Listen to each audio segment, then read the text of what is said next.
사화 줄거리. 왕후는 독립군벌을 형성하기 위한 용이 주도한 계획을 세우고 노장군으로부터 탈출한 100여 명의 부하들을 데리고 드디어 고향에 있는 북쪽으로 향한다. 그리고 부하들이 마을을 지날 때 부녀자를 겁탈하거나 노략하는 일을 엄하게 금한다. 밤마다 행군을 하여 원하는 지역에 도착한 왕후는 부하들에게 일주일간의 자유를 주고 형들의 집에서 휴식을 취한다.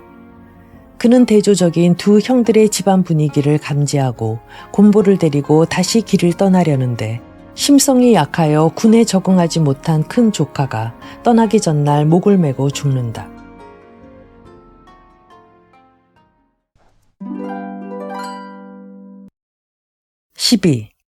왕후는 말을 채찍질하여 전속력으로 달리게 했다.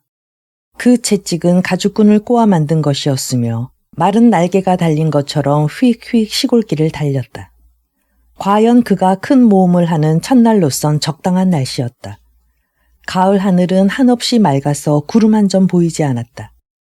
마음을 긴장케 하는 서늘한 바람이 나뭇가지를 흔들고 간혹 나뭇잎을 떨어뜨렸다.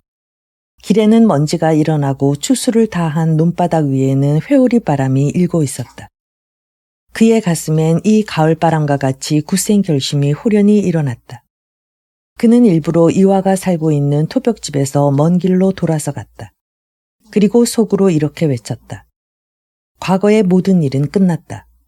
이제 내 앞에는 위대한 영광의 길이 가로놓여 있을 뿐이다. 이렇게 하여 그의 출발의 첫날은 시작되었다. 태양은 저 멀리 넓은 들 지평선에서 솟아올랐다. 거대한 불덩어리같이 솟아오르는 태양을 그는 눈을 깜빡거리지도 않고 바라보았다. 하늘이 이렇게 좋은 날을 베풀어 주는 것은 그의 위대한 거사를 축복해 주는 것이라고 생각했다. 그리고 위대해지는 것은 그의 천명이라고 자신에게 다짐을 하는 것이었다. 그의 부하들이 유숙하고 있는 마을에 도착한 것은 아직 아침이 이른 때였다. 그의 신복인 언청이는 그를 맞으러 나오며 말했다. 대장님, 잘 오셨습니다. 대원들은 먹을 대로 먹고 쉴 대로 쉬고 나니 더 자유를 갖고 싶어서 야단드립니다. 그래, 아침을 먹고 나거든 모이라고 해. 곧 출발이다. 내일 안으로 목적지의 절반은 가야 한다. 그는 왕을의 집에 머물러 있는 동안 어느 지역을 그의 근거지로 할 것인가를 깊이 생각해 두었다. 면밀하고 현명한 왕을과도 의논했다.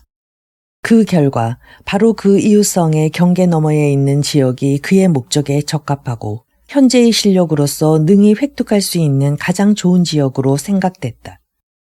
그 지방은 왕후의 고향에서 상당히 떨어져 있기 때문에 만약의 경우에 일반 민중에 대하여 약탈행위를 할 때에도 고향 사람들에게까지 폐를 끼치지 않아도 좋을 것이고 또 싸움에 진다 해도 형들이 사는 곳으로 몸을 피할 수 없을 정도로 먼 곳도 아니었다.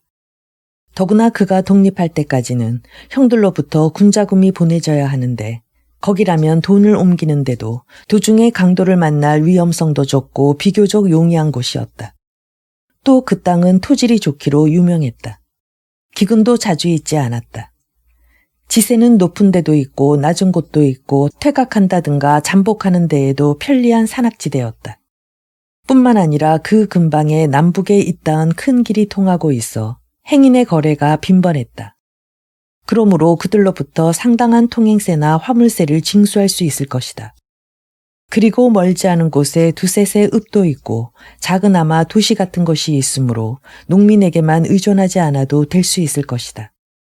그 지방에는 또 하나의 장점이 있었다. 그것은 그곳이 수레 원료가 되는 쌀의 명산지로서 주민이 과히 빈곤치 않다는 점이었다. 이 모든 유리한 점에도 불구하고 다만 한 가지 장애가 있었다. 그것은 이미 어떤 군벌이 이 지방을 점거하고 있다는 점이었다. 어떤 지역이나 두 개의 군벌을 유지할 만큼 부유하지는 못했기 때문에 왕후는 먼저 그들을 축출하지 않으면 뜻을 이룰 수 없을 것이다. 그러나 거기서 위세를 떨치고 있는 군벌이 어떤 경력을 가지고 있는 사람인지, 어떠한 인물인지, 얼마만한 병력을 가졌는지 하는 것을 왕후는 알아낼 수 없었다. 형들에게 물어도 그는 이마가 유난히 낮고 표범같이 생겼기 때문에 표범 장군이라는 별명이 있고 또 주민들을 심히 착취함으로 민중의 원망을 받고 있다는 것밖에 알 수 없었다. 그러므로 왕후는 정면으로 대담하게 진격할 것이 아니라 비밀리 정세를 정찰해야 했다. 그러기 위해서 그는 그의 부하를 여러 분대로 갈라서 각지에 분산시켜 흔히 볼 수 있는 탈주병의 무리처럼 보이게 함으로써 적에게 경계하지 않도록 하고, 그리하여 산악지대에 잠복할 장소를 만들어 두고 신뢰하는 부하들과 지방지세를 살피고, 그리고 그가 1000명으로 만들어 지배할 지역을 적으로부터 빼앗기 위해 적정을 정확히 파악하지 않으면 안 되었다. 그는 계획대로 착착 실행에 옮겼다.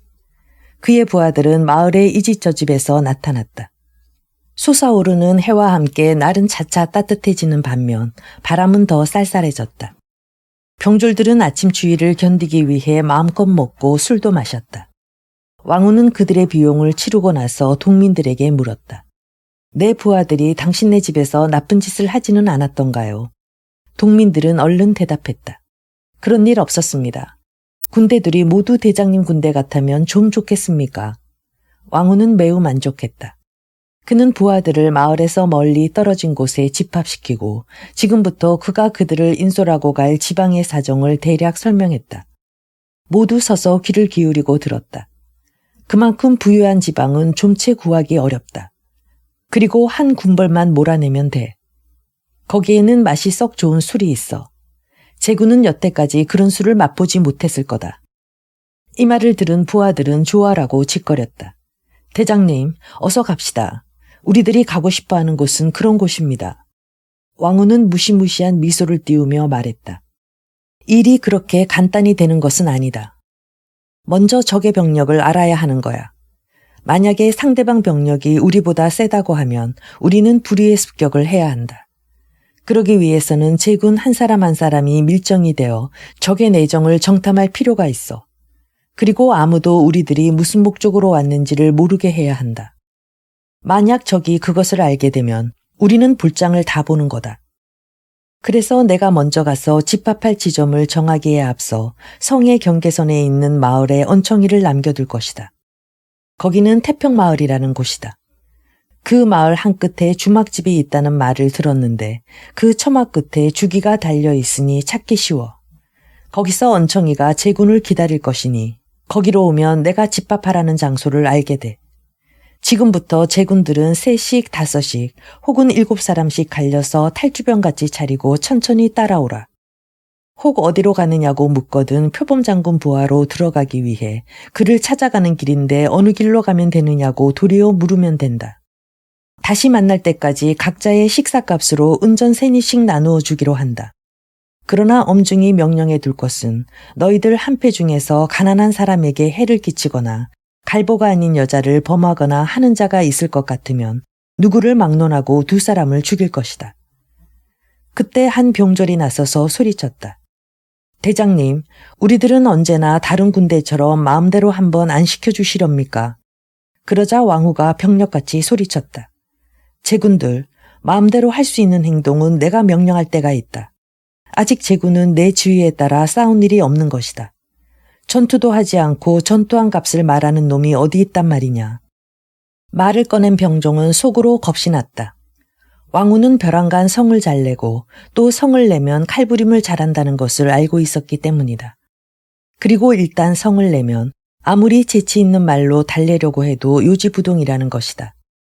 그러나 그는 의로운 사람으로 알려졌고 그의 부하들도 비교적 선량한 편이어서 무엇이 정당한가 하는 것 정도는 알고 있었다. 실상 그들은 한 번도 왕후를 위하여 싸운 일이 없었던 것이다. 그러므로 그들은 먹여주고 잘 곳을 주고 봉급을 주는 왕후에 대해서 불만이 있을 수 없었고 따라서 자유행동은 허락이 있을 때까지 잠자코 기다릴 생각이었다. 왕후는 부하들이 삼삼오오로 편을 짜는 것을 지켜보고 그것이 끝나자 준비했던 돈을 나눠주었다. 그런 다음에 나귀를 탄 곰보 조카와 노새를 탄 언청이를 데리고 셋이서 북쪽으로 출발했다. 왕후는 그가 미리 들은 바 있는 경계지에 와서 어떤 부자의 무덤인 큰 언덕에 올라가서 붉은 말에서 내렸다. 그리고 그 높은 곳에서 그 지역을 두루 내려다보았다. 그것은 그가 여태까지 본 중에서 가장 아름다운 땅이었다. 나지막한 구릉지대로 갈라져 있는 지대에 평탄한 바다의 파도와도 같이 평야가 펼쳐져 있었다. 그 평야엔 겨울밀이 담록색으로 가물거리며 싹트고 있었다. 서북쪽은 지세가 급하고 험준하며 가을의 밝은 햇볕을 받아서 수없는 단의 절벽이 선명하게 드러나 보였다. 크고 작은 촌락이 산지에 있었는데 대개는 토벽집이나 그다지 초라한 것은 없었다. 금년에 추수한 지프로 새로 지붕을 이은 것이었다. 벽돌로 담을 쌓은 기와집도 두서너 채 있었다. 그의 눈안에 들어온 농가에는 집집마다 집이 높이 쌓여 있었다. 알을 낳은 암탉 소리도 들렸다. 그리고 밭에서 일하는 농부들의 노랫소리가 바람에 실려오기도 했다. 과연 좋은 고장이었다. 얼마나 좋은 고장인가 알아볼 생각을 하니 가슴이 두근거렸다. 그러나 그가 군복을 입고 말을 타고 그 마을에 들어가면 농민들은 곧 또 무슨 전쟁이나 날 듯이 소문을 낼지도 모를 것이므로 그는 아직도 공공연히 행동할 때가 아니라고 생각했다. 이렇게 들을 바라보고 있는 동안에 그는 그와 그의 부하가 숨을 곳으로 갈 꼬불꼬불한 좁은 길을 생각하고 있었다. 그는 거기에 부하들을 숨겨둔 다음에 적의 병력을 정탐하리라고 생각했다. 이 큰 둔덕엔 무덤이 많았는데 그 둔덕 밑에는 작은 마을이 있었다. 그것은 바로 왕후가 부하들에게 일러준 마을이었고 거리가 몇 마장가량 뻗어 있었다. 왕후는 곰보와 언청이를 데리고 다시 말에 올라 마을 안으로 들어갔다. 채소를 팔러 갔던 농부들이 마을로 돌아오는 아침 시간이었기 때문에 마을 찻집에는 차를 마시고 밀국수와 메밀국수를 먹고 있는 농부가 가득 차 있었다. 빈 광주리를 곁에 놓고 먹고 있던 그들은 말굽소리를 듣고 눈이 휘둥그레지고 입을 딱 벌린 채 왕후 일행이 지나가는 것을 지켜보았다. 이 지방 사람들이 어떤 사람들인지 알고 싶었기 때문에 그도 그들을 마주보았다. 모두가 씩씩한 농부들이었다. 갈색 얼굴을 한 그들은 먹을 것도 충분한 것 같이 보였다. 그것을 본 왕후는 만족스럽게 생각했다. 그리고 이런 사람들이 잘 먹고 사는 지방을 자신의 독립의 집안으로 택한 것이 유쾌했다. 그러나 그는 그들을 눈여겨본 것 외에는 온순한 태도로 지나갔다. 먼 길을 가는 나그네가 우연히 이 마을을 지나가는 태도였다. 그 마을의 거리 한끝에 그가 미리 알아둔 주막집이 있었다. 왕후는 두 사람을 밖에서 기다리게 하고 그는 말에서 내려 문간에 휘장을 쳐들고 안으로 들어갔다. 주막은 매우 좁고 손님을 위한 탁자는 하나밖에 없었다. 그리고 아무도 없었다. 의자에 걸터 앉은 왕후는 탁자를 두들겼다. 아이는 무섭게 생긴 왕후를 한번 쳐다보더니 그만 질려서 자기 아버지를 부르며 안으로 들어갔다. 곧 나온 주인은 탁자를 그의 앞치마로 닦으면서 공손히 말했다. 나으리, 술은 무슨 술로 하시렵니까? 무슨 술이 있는가? 왕후는 되물었다. 새로 담근 사탕수수 곡주가 있습니다. 이 마을의 유명한 술입죠. 여기서 만든 술이 전국으로 실려나갑니다. 서울에 계신 임금님도 이 술을 쓰신대요. 왕후는 약간 멸시하는 태도로 빙그레 웃었다. 우리나라엔 이제 임금이 없다는 것을 이 마을에선 모르고 있는가? 이 말에 주인은 공포에 쌓인 질린 얼굴로 소리를 낮추어 말했다. 모릅죠. 저는 못 들었죠. 언제 돌아가셨습니까? 그렇지 않으면 누가 그 자리를 빼앗았나요? 그러면 누가 새 임금이란 말이오. 이렇게 무지한 인간도 세상에 있는가 하고 놀란 왕후는 경멸조로 말했다. 지금은 임금이란 없어. 그러면 어떤 분이 나란 일을 맡아보십니까? 주인은 저도 모르는 사이에 새로운 재난을 당한 듯이 급하게 물었다. 지금은 전란 시대란 말이오. 여기저기서 군벌이 일어나서 싸움하고 있지. 그 중에 어떤 사람이 이길지는 형세가 혼돈해 알 수 없지. 이 풍운을 잘 타면 누구든지 크게 될 수 있는 거요. 이렇게 말하고 있는 동안 그의 전신에 넘치는 야망이 다시 불타오르는 것 같았다. 그는 속으로 내가 그 풍운을 타고 성공하는 사람이 되어서 안 될 이유는 없지 하고 부르짖었다. 그러나 그는 아무 말도 않고 작은 탁자 앞에 앉아서 술이 오기만 기다렸다. 주인은 곧 주전자를 가지고 왔다. 지금 왕후의 말에 걱정이 되었는지 얼굴에 수심을 띄우며 말했다. 나으리, 임금님이 없어졌다면 큰일 아닙니까? 머리가 없어진 몸과 마찬가지인데 이렇게 되면 각처에 분란이 일어나고 백성들을 인도할 사람이 없게 되니 야단 아닙니까? 나으리는 저에게 공연한 이야기를 들려주셨습니다. 안 들은 것만 못하외다. 이제 들었으니 잊을 수는 없고 저는 이렇게 천한 백성이지만 그 말을 잊을 수 없으니 아무리 동네가 평화롭더라도 매일 마음을 졸이게 되었어요. 그리고 근심을 못 이기는 듯이 고개를 숙이고 술잔에 술을 따랐다. 그러나 왕후는 상대하지 않았다. 그의 관심은 이런 미천한 인간에게 떠나 있었던 것이며 그로서는 이런 소란한 시대가 오히려 좋았던 것이다. 그래서 연거푸 두 서너 잔을 비웠다. 뜨겁고 독한 술이 온몸에 훈훈하게 퍼졌다. 그리하여 얼근이 취했을 무렵에 술값을 치렀다. 그리고 미리 값을 내고 한 잔 더 따르게 하여 그것을 밖으로 가지고 나와 기다리고 있는 언청이에게 주었다. 언청이는 그 잔을 감사히 양손으로 받았다. 그러나 그는 윗입술이 찢어졌으므로 속히 마실 수는 없었다. 먼저 개가 물을 먹듯이 몇 번 쩝쩝 핥아 맛보고는 고개를 뒤로 젖히고 나머지를 들이켰다.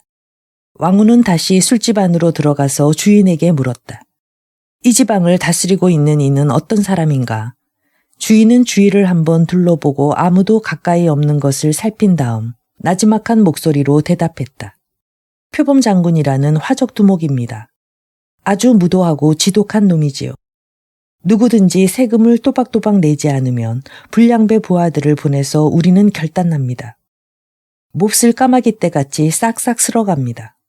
그놈을 어떻게 쫓아낼 수 없는지 모두들 애를 먹는 판이지요. 그놈을 쫓아낼 만한 사람은 없는가? 그는 자기에게 관계없는 사소한 일이기나 한 것처럼 그런 것엔 무관심하다는 것을 보여주기 위해서 다시 딴말을 꺼냈다. 진하지 않은 녹차를 한 잔 줘. 그 술이 어떻게 독한지 목이 타는 것 같은 걸. 주인은 차를 가져다 주면서 왕후가 아까 물은 말에 대답했다. 표범 장군과 맞설 사람이 어디 있겠습니까, 나으리. 관가의 말에 떼자 소용이 없어요. 한 번은 형공소에 가서 말을 했더랍니다. 그리고 관가에 군대를 보내달라고 사정하고 이 고을에 군대가 모자라거든 더 높은 곳에 빌어서라도 우리를 못살게 구는 이 표범을 쫓아달라고 사정했죠. 그래서 군대가 오기는 왔는데 그것이 또 고약한 것들이라서 난폭하기 짝이 없고 우리들 집에 유숙하고는 동네 처녀들을 못 견디게 하고 먹고 싶은 대로 먹고는 한 푼도 주지 않아서 정말로 욕을 받습니다.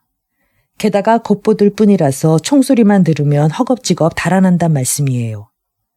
그래서 화적들은 더 거만해지고 행패를 부리기에 하는 수 없이 다시 관가에 가서 청을 대어 군대를 모두 거두게 했답니다. 그러나 군대들은 오랫동안 봉급을 받지 못했고 먹지도 못했다고 하면서 절반이나 표범 장군의 부하가 되어버리고 말았습니다. 그것들이 전부 총을 가졌으니 우리들은 전부 다 살기가 더 어려워졌습니다. 혹을 때려다가 하나 더 붙인 셈이 됐지요. 게다가 현장은 현장대로 우리들을 보호하기 위해 많은 비용을 썼다고 세리를 보내어 엄청난 세금을 내라고 하겠죠. 관가란 다 그런 것인 줄 알고는 있지만 그런 일이 있었기 때문에 다시는 더 관청엔 부탁하지 않습니다. 그것보다 차라리 표범 장군에게 명절날마다 돈을 주어 행패나 안 부리게 하는 것이 허락에 먹지요. 근년엔 매년 풍년이 들어서 그럭저럭 해나가지만 보나마나 조만간 하늘이 흉년이 들게 할 것입니다. 그렇게 된다면 우리는 어떻게 될지 알 수 없지요. 이 긴 이야기를 왕후는 귀를 기울이고 조용히 듣고 있다가 그 말이 끝나자 주인에게 다시 물었다. 그런데 그 표범 장군은 어디 사는가? 술집 주인은 왕후의 소매를 이끌고 동편에 있는 조그마한 창으로 갔다. 그리고 술 묻은 손가락으로 가리키며 말했다. 저기에 똑같은 봉우리가 둘 있는 산이 있지요. 저 산을 쌍용봉이라고 합니다.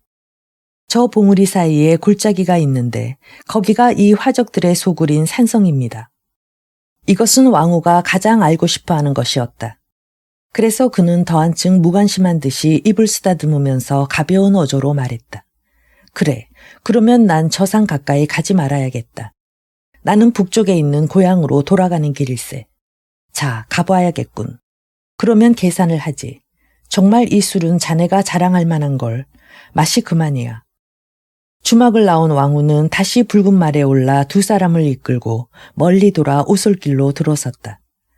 마을을 지나면 사람들의 눈에 뜨이기 때문에 될 수 있는 대로 인가를 피해서 갔다. 그 지방은 경작이 잘 되어 있고 도처에 마을이 있었으므로 사람의 눈을 멀리 피할 수는 없었으나 그래도 고요한 산길을 타고 갔다. 그는 꼬불꼬불한 길을 가면서도 상룡봉에서 눈을 떼지 않았고 그 남쪽에 솔숲에 덮여있는 약간 낮은 산을 목표로 하고 말을 몰았다. 그들은 종일토록 묵묵히 말을 몰았다. 필요한 말이 아니면, 그리고 왕후가 먼저 말을 하지 않으면 언청이도 곰보도 입을 떼지 않았다. 그러나 곰보는 너무나 오랜 침묵에 견디다 못해 한 번 나지막하게 노래를 불렀으나 왕후에게 꾸지람을 듣고 그만 잠자코 말았다. 왕후는 노래를 재미있게 들을 수 있는 기분이 아니었던 것이다. 해가 질 무렵 일행이 여러 시간 동안 목표로 삼아온 상기슭의 솔숲에 다다랐다. 필요한 말에서 내린 왕후는 고삐를 쥐고 엉성한 돌계단을 걸어서 올라가기 시작했다. 나머지 두 사람도 짐승에서 내려서 말의 뒤를 따랐다. 돌계단을 올라가며 짐승들은 비척거렸다. 올라갈수록 길은 험했다. 때로는 절벽 끝 길을 걸었고 때로는 나무와 바위 사이로 흐르는 계곡물을 건넜다. 가지가지 풀이 사람을 덮을 만큼 우거져 있었다. 디디고 가는 바위돌에는 부드러운 이끼가 끼어 있고 사람이 지나간 발자취가 거의 보이지 않았다. 다만 한가운데 한 사람의 발자취가 있을 뿐이었다. 해질녘에 그들은 이 산길의 끝에 이르렀다. 거기에는 절벽 밑에 돌로 쌓은 작은 절간이 있었다. 그 절간은 높은 벽 같은 절벽이 뒤로 둘러있고 전면에는 울창한 숲이 가리고 있기 때문에 사람의 눈에 거의 띄지 않았다. 다만 넘어가는 해에 비춰진 낡아빠진 붉은 벽만이 이 절의 존재를 드러내고 있을 뿐이었다. 그것은 허물어져가는 작은 절로서 대문은 닫혀 있었다. 왕후는 그 대문에 다가서서 한참 동안 귀를 대고 엿들었다. 아무 소리도 들리지 않았다. 그는 말재찍 손잡이로 문을 두드렸다. 아무리 두드려도 대답이 없어서 그는 불끈 성이 났다. 그래서 문이 부서질 듯이 쳤다. 그제서야 겨우 문이 빠끔히 열리더니 머리가 벗겨지고 수염이 없는 쭈그러진 늙은 중의 얼굴이 나타났다. 왕후는 그에게 말했다. 하룻밤 묵어가게 해주시오. 쩌렁쩌렁 울리는 왕후의 말소리는 깊은 산속의 정적을 깨뜨렸다. 그러나 중은 문을 약간 더 열고 숨찬 목소리로 말했다. 마을에 가시면 여관도 있고 주막집도 있을 것인데 여기는 나같이 사바세계를 떠난 사람이 두서넛 있을 뿐이올시다. 먹을 것도 형편없고 고기도 없고 물만 마셔요. 중은 왕후의 얼굴을 쳐다보자 숭복 밑에 다리를 와들와들 떨었다. 그러나 왕후는 마구 문을 열고 들어서면서 언청이와 곰보에게 소리를 질렀다. 여기가 바로 우리들이 찾고 있던 장소야. 그는 중을 상대하지 않고 성큼성큼 걸어 들어갔다. 그리고 큰 법당으로 발을 들여놓았다.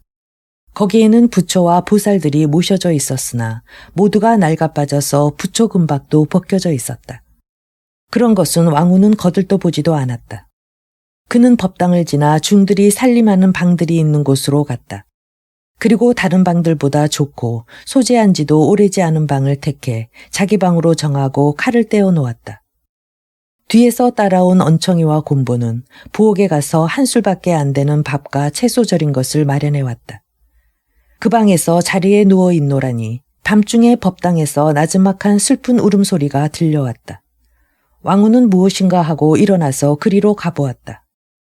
거기에는 5명의 늙은 승려와 2사람의 젊은 제자가 있었다. 이 제자들은 농민의 아들로서 부처님께 치성드려 소원이 성취되었을 때 절에 바친 것이었다. 그들은 모두 부처님 앞에 엎드려 이번에 재난이 없게 해달라고 기도를 드리고 있었다. 부처는 법당 한가운데 그 큰 배를 내밀고 안치되어 있었다. 타고 있는 작은 횃불이 바람에 불려서 너울거리고 있었다. 그 불 밑에서 그들은 소리내어 기도를 올리고 있었다. 왕후는 우두커니 서서 그들을 바라보고 그들이 기도하는 소리를 들었다. 가만히 들으니 그들은 왕후 자신으로부터 구원되기를 기도하고 있었다. 부처님, 도와주시오. 이 화적들 손에서 구해주시옵소서. 그 소리를 들은 왕후는 소리를 버럭 질렀다. 청천벽력 같은 고함 소리에 중들은 깜짝 놀라면서 황망히 달아나려 했으나 긴 승복이 발에 밟혀서 넘어져 버둥거렸다. 늙은 주지만이 이제 죽을 때가 왔다고 각오하고 마룻바닥에 이마를 조아렸다. 왕후는 큰 소리로 말했다. 이 늙은 대머리, 누가 너희들을 어떡한댔어. 잘 보아라. 이렇게 돈이 있어. 어째서 나를 겁낸단 말이냐. 이렇게 말하면서 허리에 찬 전대를 풀어 돈을 보여주었다. 그것은 이곳 중들이 일찍이 본 적이 없는 많은 돈이었다. 그는 말을 계속했다. 돈은 이 밖에도 얼마든지 있어. 하룻밤 쉬어가게 해달라는 것뿐이야. 누구든지 원하면 절에서 쉬어가게 해주는 법이 아닌가. 돈을 본 중들은 갑자기 마음이 놓였다. 그리고 서로 얼굴을 쳐다보면서 수군거렸다. 저 사람은 아마 죽여서는 안 될 사람을 죽인 높은 군인인가 보다. 그렇지 않으면 장군의 마음을 거슬려서 잠시 몸을 숨기려는 거겠지. 세상엔 그런 일이 있으니까. 왕후는 그들 나름의 억측에 맡겼다. 그리고 한번 빙긋이 스누스물 웃고는 자기의 침대로 돌아갔다. 이튿날 새벽에 일어난 왕후는 절의 대문까지 나왔다. 안개와 구름이 산골에 자욱해서 천지는 한빛이었다. 고독한 생각이 났다. 그러나 쌀쌀한 바람은 겨울이 가까워 오는 것을 알려주었다. 왕후는 추운 겨울이 닥쳐오는데 그의 부하들은 의식주를 그에게만 의지하고 있으니 눈이 내리기 전에 그가 할 일이 많다는 것을 깨달았다. 그는 곧 돌아서서 언청이와 곰보가 자고 있는 부엌으로 갔다. 그들은 짚을 덮어쓰고 아직도 깊이 잠들어 있었다. 언청이의 째진 입술 사이에서 휘파람 소리 같은 숨소리가 났다. 벌써 중의 제자 한 사람이 벽돌로 쌓은 아궁이에 불을 지펴서 커다란 솥뚜껑 가에서 김이 새어나오고 있건만 두 사람은 세상 모르고 자고 있었다. 제자는 왕후의 얼굴을 보자 황급히 숨어버렸다. 그러나 왕후는 그에게는 아랑곳하지 않았다. 언청이는 소리를 질러도 깨지 않아서 어깨를 흔들어 깨웠다. 그리고 그에게 곧 식사를 하고 어제 그 주막에 가서 부하들이 오기를 기다렸다가 이 절을 가르쳐주라고 명령했다. 왕후는 오늘 아침부터 벌써 누구든지 와서 기다릴 것이라고 생각했다. 언청이는 양손으로 눈을 부비고 흉측한 얼굴로 하품을 하고 겨우 잠이 깨었다. 그는 옷을 급히 입고 큰 솥에 끓고 있는 뜨거운 죽을 한 그릇 떠서 마시고는 곧 명령대로 산 밑으로 내려갔다. 뒷모습만 보면 실로 훌륭한 장부였다. 산을 내려가는 그를 바라보는 왕후는 그의 충실함을 고맙게 여겼다. 이 적적한 장소에 부하들의 집합을 기다리고 있는 동안 왕후는 다음 행동에 대한 계획을 세웠다. 그리고 그의 수족이 될 수 있고 또 같이 의논할 수 있는 신복 부하의 선택을 생각했다.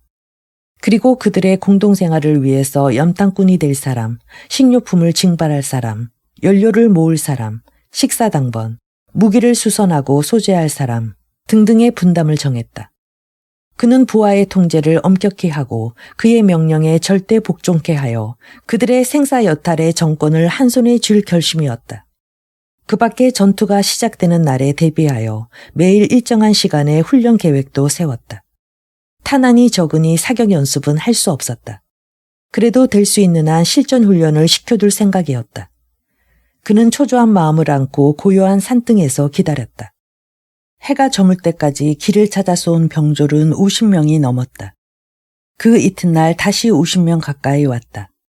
오지 않은 병졸이 몇 명 있었는데 그들은 변심하여 다른 데로 간 모양이었다. 왕후는 다시 이틀을 기다렸으나 그들은 끝내 오지 않았다. 왕후는 병심한 병졸에 대해서는 아무런 미련도 없었으나 그 병졸들과 함께 좋은 소총과 탄환을 잃은 것을 아깝게 생각했다. 이렇게 많은 군대가 절간에 모이는 것을 본 중들은 너무도 뜻밖이라 정신을 차리지 못했다. 왕후는 그들을 안심시키기 위하여 거듭 언지를 주었다. 비용은 내가 다 치를 테니 걱정할 것 없어. 늙은 주지는 약한 어조로 대꾸했다. 그는 나이가 많아서 살에 뼈가 말라붙었고 주름투성이었다. 비용을 못 받을까 그것만이 걱정이 아닙니다. 돈만으로도 될 수 없는 일이 있어요. 이 절은 이름도 성평사라 하는 만큼 매우 한적한 장소이고 사바세계를 벌인 우리들 몇 사람만이 여러 해 동안 이곳에서 살아왔습지요. 그런데 이번에 기운 세고 굶주린 당신네 젊은 부하들이 와서 이 절의 평화를 깨뜨리고 있습니다. 그 사람들은 법당에 몰려들어와 여기저기 함부로 가래를 뱉고 버릇없이 부처님 무릎에 걸터앉기도 하고 또 아무데나 대소변을 봅니다. 무엄하고 야비하기 짝이 없소이다. 왕후는 곧 대받아 말했다. 그들은 군대이니까 그런 것은 할 수 없는 일이지. 그들의 행동을 고치기보다 당신들이 부처를 다른 곳으로 옮기는 도리밖에 없을걸. 저 안쪽에 있는 방으로 옮기시오. 그리고 거기에만은 얼씬도 못하게 명령할 터이니. 그러면 당신들도 조용히 지낼 수 있지.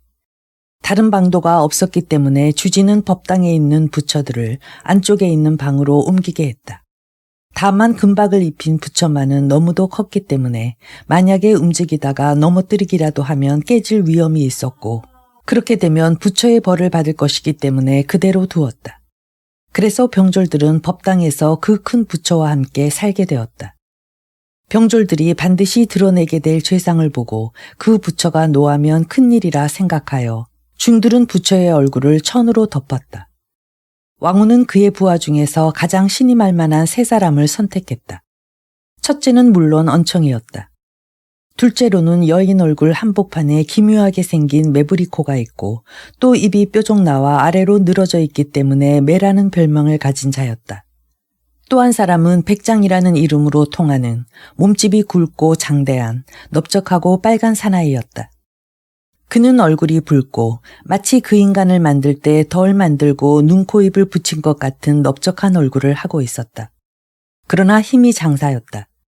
그리고 그는 살인을 한 일이 있었던 것도 사실이었다. 그 당시 이웃 사람과 싸움 끝에 그를 죽여버렸는데 그 이야기를 할 때에는 그는 을에 이렇게 뉘우치며 말하는 것이었다. 그때 내가 젓가락으로 밥이나 먹고 있었더라면 죽이기까지는 하지 않았을 텐데 하필 고깃칼을 들고 있을 때 그가 싸움을 걸어오는 통에 내 칼은 나도 모르게 날아갔던 것이지. 어쨌든 그 이웃 사람은 피를 많이 흘리고 죽었기 때문에 그는 법에 걸리기 전에 생명을 구하기 위해 도망쳐 나오지 않으면 안 되었던 것이다. 그는 하나의 기묘한 재주를 가지고 있었다. 보기엔 거칠고 둔했지만 손만은 비상하게 민첩하고 섬세하게 움직이기 때문에 젓가락을 들면 공중을 날아가는 파리를 때려서 떨어뜨릴 수도 있었다. 몇 마리든지 떨어뜨렸다. 모두가 그의 손재주를 찬양하고 박수갈채를 하며 더 구경시켜달라고 했다. 그는 또한 사람을 찔러 죽이는 칼부림 솜씨도 그것에 못지않게 정확하고 빨랐다. 이 세 사람은 모두 그를 모르지만 극히 약바른 사나이들이었다. 그들과 같은 생활에는 책에서 배우는 지식이 필요치 않았다. 또 그들 자신도 학식이 필요하다고는 꿈에도 생각지 않았다. 이 세 사람을 가려내어 왕후는 그들을 자기 방으로 불렀다. 나는 자네들 셋을 나의 다른 모든 부하들보다 더 신임하겠네. 자네들은 그들이 나에게 배반하거나 내 명령에 위반하는 일이 없는지 감시해주게. 내가 성공하는 날에는 후히 갚을 것이니 그리 알게. 그리고 매를 내보내고 또 백장을 내보낸 다음에 혼자 남은 언청이에게 엄숙한 태도로 말했다. 자네를 지금 두 사람 위에 둘 것이니 자네는 저들이 나를 배반치 않는가를 감시해줘. 그게 자네 직분이야.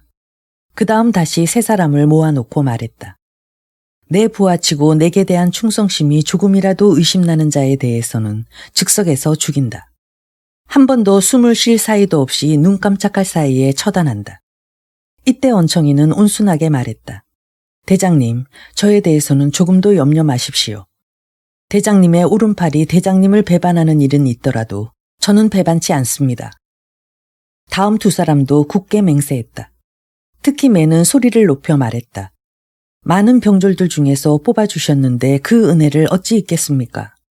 매가 이렇게 말한 것은 그도 자신의 앞날을 생각하고 있기 때문이었다.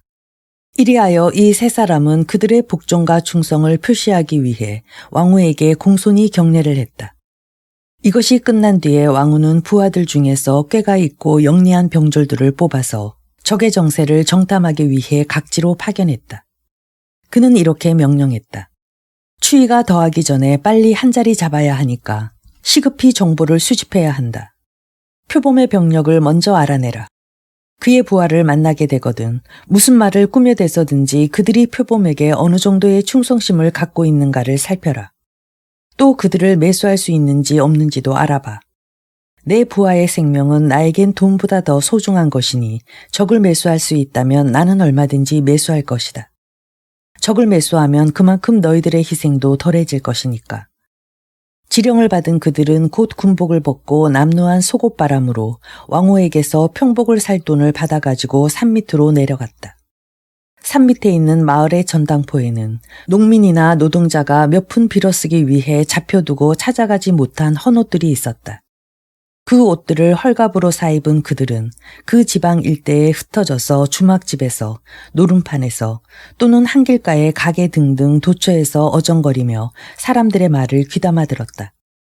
그리고 들은 바를 세세히 왕후 수령에게 보고했다. 이들 부하들이 듣고 온 모든 정보는 왕후가 주막에서 들은 것과 다름이 없었다. 이 지방 민중은 화적의 두목 표범 장군을 증오하고 또 무서워하고 있었다. 그것은 장군이 민중에 대한 요구가 해마다 증가하고 이에 응하지 않으면 집에서 밭에서 마음대로 약탈을 감행하는 까닭이었다. 장군 측에서 내세우는 말에 의한다면 해마다 증가되는 부하들을 먹여 살려야 할 것이며 또 그들은 이 지방에 다른 화적이 얼씬 못하게 함으로써 민중을 보호해주고 있으니 민중은 세금을 더 내는 것이 당연하다는 것이었다.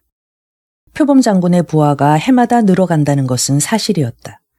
이 지방의 불량자라든가 일하기 싫은 사람들, 죄를 지은 자들은 모두 쌍용봉으로 찾아와서 장군 마카에 들어가는 것이었다. 장군은 용감하고 쓸모가 있는 젊은이들을 환영했다. 약하고 겁 많은 자들도 자벽을 시키기 위해 받아들였다. 또 여자들도 이 산으로 찾아오는 사람이 있었다. 그녀들은 남편이 죽고 세상 사람들이 뭐라 하든 개의치 않는 대담한 여자들이었다. 또 남편과 같이 오는 여자들이 있는가 하면 포로로 붙잡혀와서 사내들의 놀이객감이 되는 여자들도 있었다. 표범 장군이 이 지역엔 다른 화적대가 얼씬도 하지 못하게 하고 있는 것도 사실이었다. 그러나 민중은 표범 장군을 미워하고 그에게 무엇이든 주기를 싫어했다. 그렇지만 실컷 좋건 간에 그 무력 앞에 대항할 수 없기 때문에 주지 않을 수 없었다. 옛날 같으면 쇠스랑이나 낫이나 또는 식도 같은 것을 들고 나서서 대항하여 싸울 수도 있었을 것이지만 지금의 화적들은 외국제 총을 가졌기 때문에 그런 것을 가지고는 아무 소용도 없었다. 또 그들이 아무리 마음만은 용감하고 분노에 가득 차 있었다 할지라도 그들에게 대항하는 것은 죽음으로 뛰어들어가는 것과 마찬가지였으므로 그 용기와 분노를 발휘할 수도 없는 노릇이었다. 표범 장군 마카의 병력에 대해서는 염탐꾼을 통해서 왕후에게 들어온 정보가 이상하게도 구구하여 일치되지 않았다. 어떤 자는 500명으로 들었다고 하고 어떤 자는 2,000 내지 3,000이 될 것이라고 말했다. 그리고 1만 명이나 되리라고 보고하는 자도 있었다. 어떤 말이 사실인지 왕후는 알 수 없었다. 그러나 아무튼 자기 부하의 수보다는 훨씬 수가 많은 것만은 사실이었다. 그는 곰곰이 생각했다.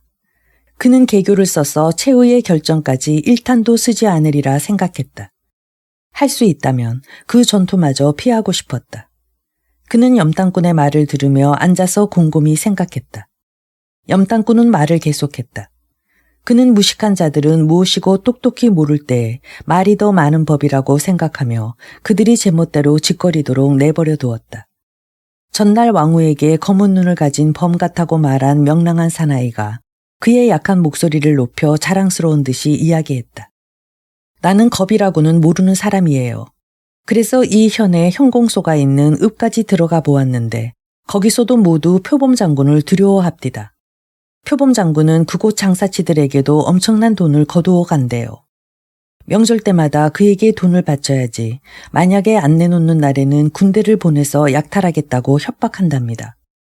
나에게 그 얘기를 한 사람은 돼지고기찜을 팔고 있었는데 그 고기 맛이란 정말 둘이 먹다가 하나가 죽어도 모르겠습니다. 대장님, 이 근처의 돼지고기는 맛이 무척 좋습니다. 고기 속에다 마늘을 넣은 찜인데 그렇게 맛있는 고기가 있으니 과연 이 고을에 살았으면 싶었어요. 아무튼 나는 그 사람에게 물었지요. 왜 현장은 군대를 보내서 백성들을 못살게 구는 화적을 쫓아버리지 못하느냐고요. 그랬더니 찜장수는 마음이 좋은 사람이라 나에게 공짜로 찜 부스러기를 하나 더 주면서 하는 말이 이러하겠지요. 현의 현장님은 아편만 피우고 자기 그림자에도 깜짝깜짝 놀라는 겉보랍니다. 또 그 밑에서 군대를 맡아보는 장군은 전쟁엔 한 번도 나가본 일이 없고 총 쥐는 법조차 모르는 사람이래요. 잔소리만 하는 조그만 사람인데 백성들은 어떻게 되는지 자기가 먹는 음식을 더 소중히 여긴대요. 현장이 어떤 사람인가 하는 것은 호위병만 보아도 알 수 있대요. 자기를 배반하거나 남에게 매수되기라도 하면 큰일이라고 해서 현장은 호위병들에게 돈을 주는데 식은 차를 주전자에서 내버리듯이 마구 돈을 준답니다. 그렇게 하고도 표범 장군 말만 들어도 벌벌 떠는 판이고 쫓아내기는커녕 오히려 자기가 쫓겨날까봐 걱정이 되어 표범 장군에게 해마다 돈을 더 주고 제발 자기에겐 손을 대지 말아달라고 간청한다는 거예요. 찜 장수는 그 이상은 말을 안 하기에 찜을 하나 더 사 먹으려고 했지만 더 팔려고도 하지 않는 거예요. 그래서 나는 다른 데로 가서 거지하고 이야기를 했지요. 그 거지는 양지 쪽에서 일을 잡고 있었는데 아는 것이 많은 영감이에요. 평생 읍내에서만 구걸했다는데 아주 영리하더군요. 이를 잡아서 한 마리씩 입에 넣어 이빨로 터뜨려서 먹곤 하는데 그것만 해도 배가 부를 겁니다. 나는 이것저것 물었는데 그 거지 영감은 이렇게 말해요. 현장보다 높은 관가에서 이 고을이 화적에게 욕을 보고 있다는 이야기를 듣고 현장을 면직시킬지 모르기 때문이라는 거예요. 탐내는 사람이 많대요.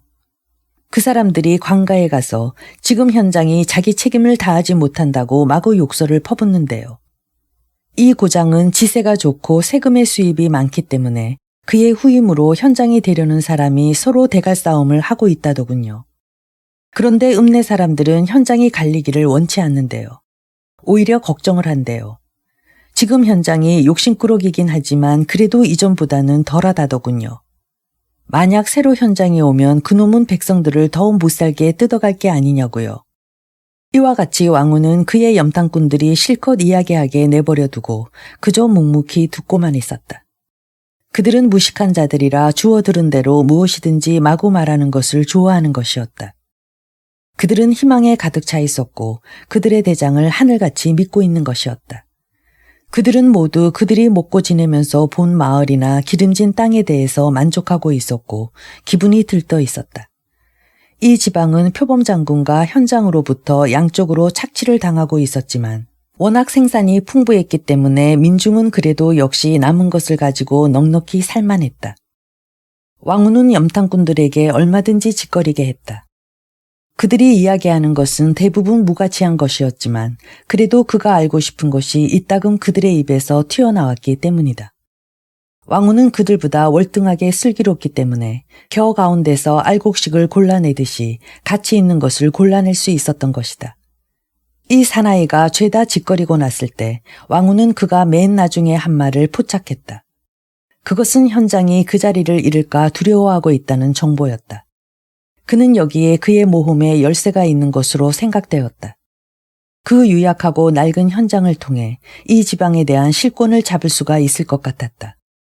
그리고 한편 염탐꾼들의 보고를 들으면 들을수록 표범 장군의 병력이 그가 생각했던 것보다 적다는 것을 확신하게 되었다.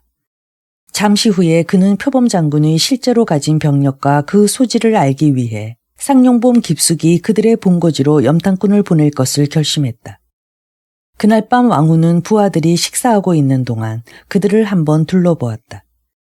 그들은 앉아서 죽을 훌훌 들이키며 굳은 빵을 뜯고 있었다. 어느 부하를 살펴보아도 그가 생각하고 있는 사명을 다할 수 있을 만큼 영리해 보이는 자가 없었다. 다음 순간 그의 시선은 문득 항상 그에 가까이 있는 곰보 조카에게 떨어졌다. 곰보는 양쪽 볼이 불룩해지도록 한 입 물고 아기아기 먹고 있는 판이었다. 왕후는 아무 말도 않고 자기 방으로 돌아갔다. 곰보는 늘 그렇듯이 곧 그의 뒤를 따라왔다. 왕후는 조용히 할 이야기가 있으니 문을 꼭 닫으라고 일렀다. 그리고 입을 열어 너 내가 하라는 대로 용감한 일 한번 해볼래? 곰보는 아직도 우물우물 씹고 있다가 서슴지 않고 말했다. 한번 시켜보세요, 아저씨. 됐다. 한번 시험해볼까? 애들이 새 잡는 데 쓰는 장난감 총이 있지. 그걸 가지고 내가 쌍용봉에 가는 거다. 그리고 해가 질 무렵에 너는 길을 잃은 채 해. 그리고 산짐승이 무서워서 그러는 척 울면서 그놈들 속을 대문까지 가란 말이야. 그놈들이 너를 대문 안에 들여주거든. 너는 저 산 밑에 마을에 사는 아인데 새를 잡으러 산에 올라왔다가 해가 이렇게 빨리 저물 줄은 몰랐다고 하며 길을 잃었으니 거기서 하룻밤 재워달라고 사정해보란 말이다. 아무리 해도 재워주지 않으려거든 길 잃은 데까지만이라도 데려다 달라고 말하란 말이야. 그러는 동안에 그곳의 병력이 얼마나 되고 무기는 얼마나 가졌는지 내 눈으로 보란 말이야. 또 표범이란 작자가 어떻게 생겼는지 보고 또 그 밖에 내가 보고 들은 것을 내게 보고하란 말이다. 그런 일을 할 용기가 있겠니? 왕후는 그 시커먼 눈으로 한참 동안 조카를 바라보았다. 그 젊은이의 얼굴엔 붉은 빛이 간데없고 곰보가 피부의 상처처럼 더욱 드러나 보였다. 그러나 그는 숨가쁜 목소리긴 했지만 겁은 내지 않는다는 듯이 말했다. 하죠. 그래, 나는 아직 내게 중요한 일을 시켜본 적이 없다. 왕후의 음성은 엄격했다. 그러나 아마 이번에는 내가 우스갯소리를 잘하는 것이 쓸모가 있을 게다. 내가 거기에 가서 어쩔 줄 모르고 머리를 빨리 쓰지 못해 내 신분이 적에게 폭로된다면 그건 내 잘못이야. 그러나 너는 언제나 유쾌하고 바보 같은 얼굴을 하고 있고 어린 티가 있지만 외양보다는 영리하지. 그래서 나는 너를 택한 거야. 꼭 바보아이처럼 행동해. 그러면 너는 안전할 것이다. 만약 적의 손에 꼼짝없이 붙들리게 되면 아무 말도 않고 죽을 만한 용기가 있느냐. 이렇게 말하자 젊은이의 얼굴에는 홍조가 되돌아왔다. 너절한 푸른 무명옷을 입고 서 있는 그의 모습은 사뭇 듬직해 보였다. 저를 시험해 보십시오, 대장님. 왕후는 조카의 용기에 만족해서 말했다. 너는 장하다. 정말 이것은 시험인데 내가 이 일을 잘하고 나면 더 높은 지위를 가질 자격이 생긴다. 그는 젊은이의 얼굴을 바라보고 만족한 미소를 띄었다. 성낼 때밖에는 움직이지 않는 그의 심정도 이때만은 약간 움직였다. 그는 이 조카를 사랑하고 있지 않았기 때문에 이 젊은이를 생각해서 마음이 움직여진 것은 아니었다. 그 자신에게도 아들이 있었더라면 하는 막연한 갈망이 다시 한번 그의 가슴을 스치고 갔던 것이다. 이 조카 같은 것이 아니고 더 강하고 진실하고 용감한 자기의 아들이 있었으면 싶었다. 그리하여 그 이튿날 왕후는 곰보에게 농갓집 아이가 입는 것 같은 옷을 입히고 허리에는 수건을 둘러차게 했다. 또 쌍용봉까지는 상당한 거리가 있고 험한 바위길을 가야 하기 때문에 맨발에 헌신을 신겼다. 곰보는 두 갈래로 벌어진 작은 나뭇가지를 꺾어서 아이들이 가지는 새총을 만들어 들고 몸도 가볍게 사너리의 숲속으로 내려가 그의 자취를 감추었다. 곰보는 이틀 후에 돌아올 예정이었다. 그 이틀 동안 미리 생각해둔 계획대로 부하들의 분담을 정하고 한 사람이라도 놀고 먹거나 심술을 부리지 못하게 했다. 또 믿을 만한 부하들에게 돈을 주어 마을에 가서 양식을 사오라고 했다. 그는 그들을 따로따로 보내 고기라든가 식량을 조금씩 나눠서 사오게 했기 때문에 아무도 100여 명이 먹을 것을 사들이고 있다고는 의심치 않았다. 이틀째 되던 날 해질녘에 왕후는 조카가 돌아오는지 보기 위해 절 밖에 나가 돌계단 쪽을 내려다보았다. 그는 속으로 근심이 되었다. 혹시 참혹한 죽음을 당하지 않았나 하는 생각을 하자 형용할 수 없는 측은한 생각과 후회하는 마음이 복받쳤다. 어둠에 장막이 내리고 초승달이 산 위에 나타났을 때 그는 쌍용봉을 바라보며 혼자 생각했다. 죽어도 아깝지 않을 병조를 보낼 것을.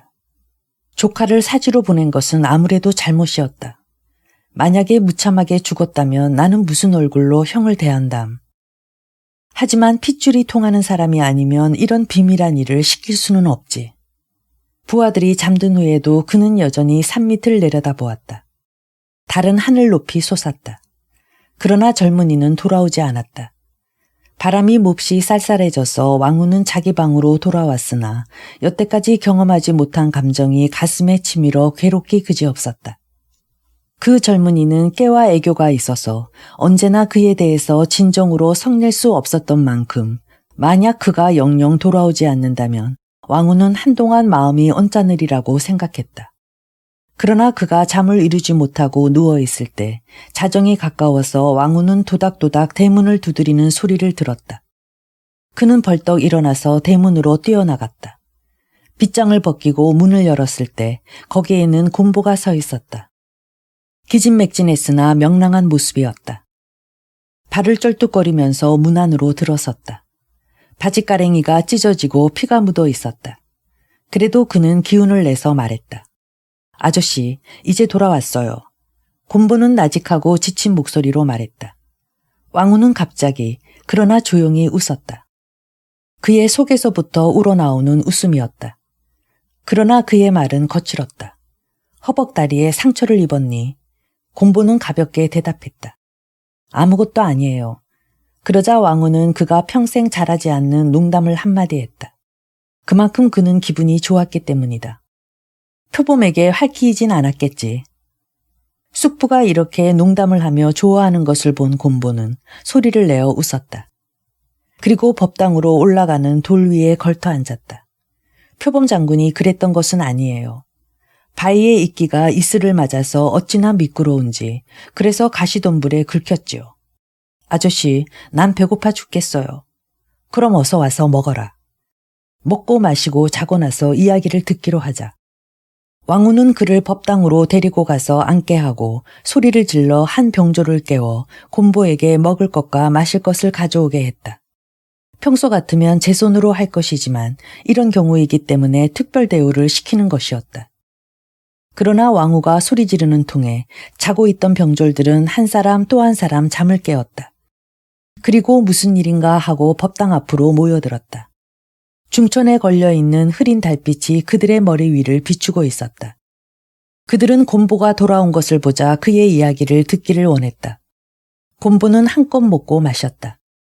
그리고 모두 그의 이야기를 들으려고 모여드는 것을 보고 자기가 대단하게 느껴지고 또 큰 모험에 성공했기 때문에 의기양양했다. 그래서 피로의 빛도 간 곳 없고 졸리지도 않는 모양이었다. 또 밤도 머지않아 셀 것이었다. 그것을 본 왕후는 곰보에게 말했다. 그럼 지금 이야기를 해버리고 나서 자러 가는 것도 좋겠지.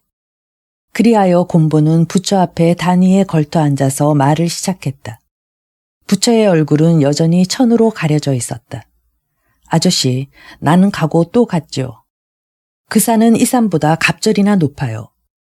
그놈들의 소굴은 어디 있는가 하면 그 산 꼭대기에 주발같이 둥그런 골짜기 속에 있어요.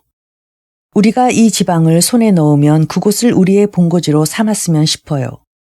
조그마한 마을같이 집들도 있고 무엇이든지 있어요. 아저씨, 나는 아저씨가 하라는 대로 했어요. 나는 해가 저문 다음에 잡은 새를 품속에 넣고 절뚝거리고 울면서 그 소굴의 문까지 갔죠. 그 산에는 빛이 아주 이상하고 고운 새가 있어요. 내가 잡은 것 하나는 몸 전체가 황금빛인데 너무도 고와서 지금도 갖고 있어요. 그는 품속에서 황금빛이 나는 새를 한 마리 끄집어냈다. 그가 손에 든 그 죽은 새는 부드러운 금덩이 같았다. 왕후는 한시 앞이 그가 듣고 싶은 이야기가 나왔으면 했다. 죽은 새에 대한 유치한 소리를 하는 데는 신경질이 났으나 스스로 억제하고 곰보가 마음대로 말하도록 내버려 두었다. 곰보는 조심스럽게 새를 그의 곁에 단위에 놓고 듣는 사람들의 얼굴을 둘러보고 이야기를 계속했다. 부처 앞의 향로엔 왕후가 곱게 한 횃불이 타고 있어서 그의 옆모습을 비추고 있었다. 내가 거기에 있는 큰 절의 대문을 두드리니까 그 소리를 듣고 안에서 문을 빠꼼히 열고 누군가 내다보더군요. 나는 우는 소리로 말했지요. 난 집에서 멀리 나와서 돌아다니다가 길을 잃었어요. 해가 지고 어두운데 산짐승을 만날까 무서워요. 나를 들여서 하룻밤만 재워주세요. 하고 사정했죠. 그랬더니 대문을 연 사람이 그걸 도로 닫고 누구에겐지 물으러 달려가더군요. 그래서 나는 애처로운 소리로 부지런히 울었죠. 여기까지 말하고 그는 자기가 어떻게 울었나 하는 것을 보여주기 위해 엉엉 울어보였다. 모두가 와 하고 웃으면서 크게 감탄하여 여기저기 소리 질렀다. 잘한다 원숭이, 잘해 곰보. 젊은 곰보 얼굴엔 온통 웃음이 퍼졌다. 이윽고 그는 말을 계속했다. 마침내 나를 대문 안에 넣어주더군요. 그래 나는 될 수 있는 대로 등신신용을 했죠. 빵하고 죽 한 그릇을 얻어먹은 다음에 정신을 차린 듯이 갑자기 무서워하는 얼굴을 하고 여기가 어디란 것을 이제야 안 것처럼 또 울기 시작했죠. 집에 가고 싶어요. 나는 무서워요. 아저씨들은 모두 화족 아니에요. 또 나는 표범 장군이 무서워요. 하고 말하곤 대문 쪽으로 달려갔죠. 이 안에 있으면 산짐승에게 잡힌 거나 다름없으니 나를 내보내주세요. 그랬더니 그놈들은 모두 웃고 나를 등신 취급을 하고 나를 달래서 넌 우리가 너 같은 아이를 어떻게 할 줄 아니. 아침까지 기다려. 내일 아침에 편히 돌아가게 해줄 테니. 하고 달랬기 때문에 나는 잠시 후에 떠는 것도 그치고 마음이 놓이는 것처럼 보였더니 어디서 왔느냐고 묻습디다. 나는 산 저편에서 왔다고 하고 들어두었던 마을 이름을 댔죠. 그랬더니 자기네들에 관해서 마을 사람들이 뭐라고 하더냐 묻기에 당신들은 모두 힘이 세고 용감한 사람들 뿐이고 대장은 사람이 아니고 사람 몸에 표범 대가리가 붙어 있다는 소문이에요. 하고 말하고 그 말이 참말인지 내 눈으로 표범 장군을 한번 보고 싶기는 하지만 무서워서 못 보겠다고 말하니까 모두들 왁자하니 웃어대대요. 그중에 한 녀석이 표범 장군을 보여줄 테니 따라오라고 하겠죠. 그래서 나를 창 옆으로 데리고 갑디다. 어두침침한 밖에서 들여다보니 거기엔 횃불을 켜놓고 표범 장군이 의자에 걸터 앉아 있습니다. 아저씨, 그 장군은 그야말로 기묘하고 무섭게 생긴 사람이대요. 이마가 판판하고 정말 표범 같아요. 여자하고 술을 마시고 있더군요. 여자도 매섭게 생겼지만 이쁩디다. 둘이 한 잔에다 술을 부어 마시는데 처음엔 장군이 마시고 그 다음엔 여자가 마셔요. 그때 왕후가 한 가지 물었다. 거기에 있는 인원수는 얼마나 되고 총은 몇 자루나 되더냐. 많아요, 아저씨. 곰보는 긴장한 말로 대답했다. 군대는 300명가량, 그 밖에 일꾼이 상당히 많아요. 여자들도 있고 뛰어다니며 노는 작은 아이들도 있어요. 몇 아이는 나를 보고 좋아하더군요. 그 중에 하나를 잡고 너의 아버지는 누구냐고 물었더니 아버지는 모른대요. 각각 아버지가 따로 있는 것이 아니기 때문에 어머니는 알지만 아버지는 알 수 없대요. 정말 이상해요. 군대는 소총을 가지고 있지만 그 밖의 일꾼들은 집에서 쓰는 낫이라든가 식도를 가졌을 뿐 그 대신 그들의 산성 주위에 있는 낭떠러지에는 바위돌을 가득히 쌓아놓고 만약에 적이 쳐들어오면 그 돌을 굴려 떨어뜨릴 준비를 하고 있더군요. 그래서 그 산성에 들어가는 길은 하나뿐이고 그 길에는 언제나 보초가 서 있어요. 내가 올라갈 때는 보초가 자고 있었기 때문에 그냥 곁을 지나쳤죠. 총을 바위돌에 놓고 코를 골며 자고 있지 않아요. 그래 그것을 집어가고 싶었지만 그런 짓을 하면 나를 마을의 아이라고 보지 않을 테니까 그대로 내버려 두었죠. 왕후는 또 물었다. 병졸들이 체격이 크고 용감해 보이더냐? 네, 용감해 보여요. 몸집은 큰 사람도 있고 작은 사람도 있었어요. 다들 먹고 나니까 아이들하고 놀고 있는 나 같은 것은 문제도 삼지 않고 제 맘대로 짓거리는데 표범 장군에 대한 불평을 늘어놓아요.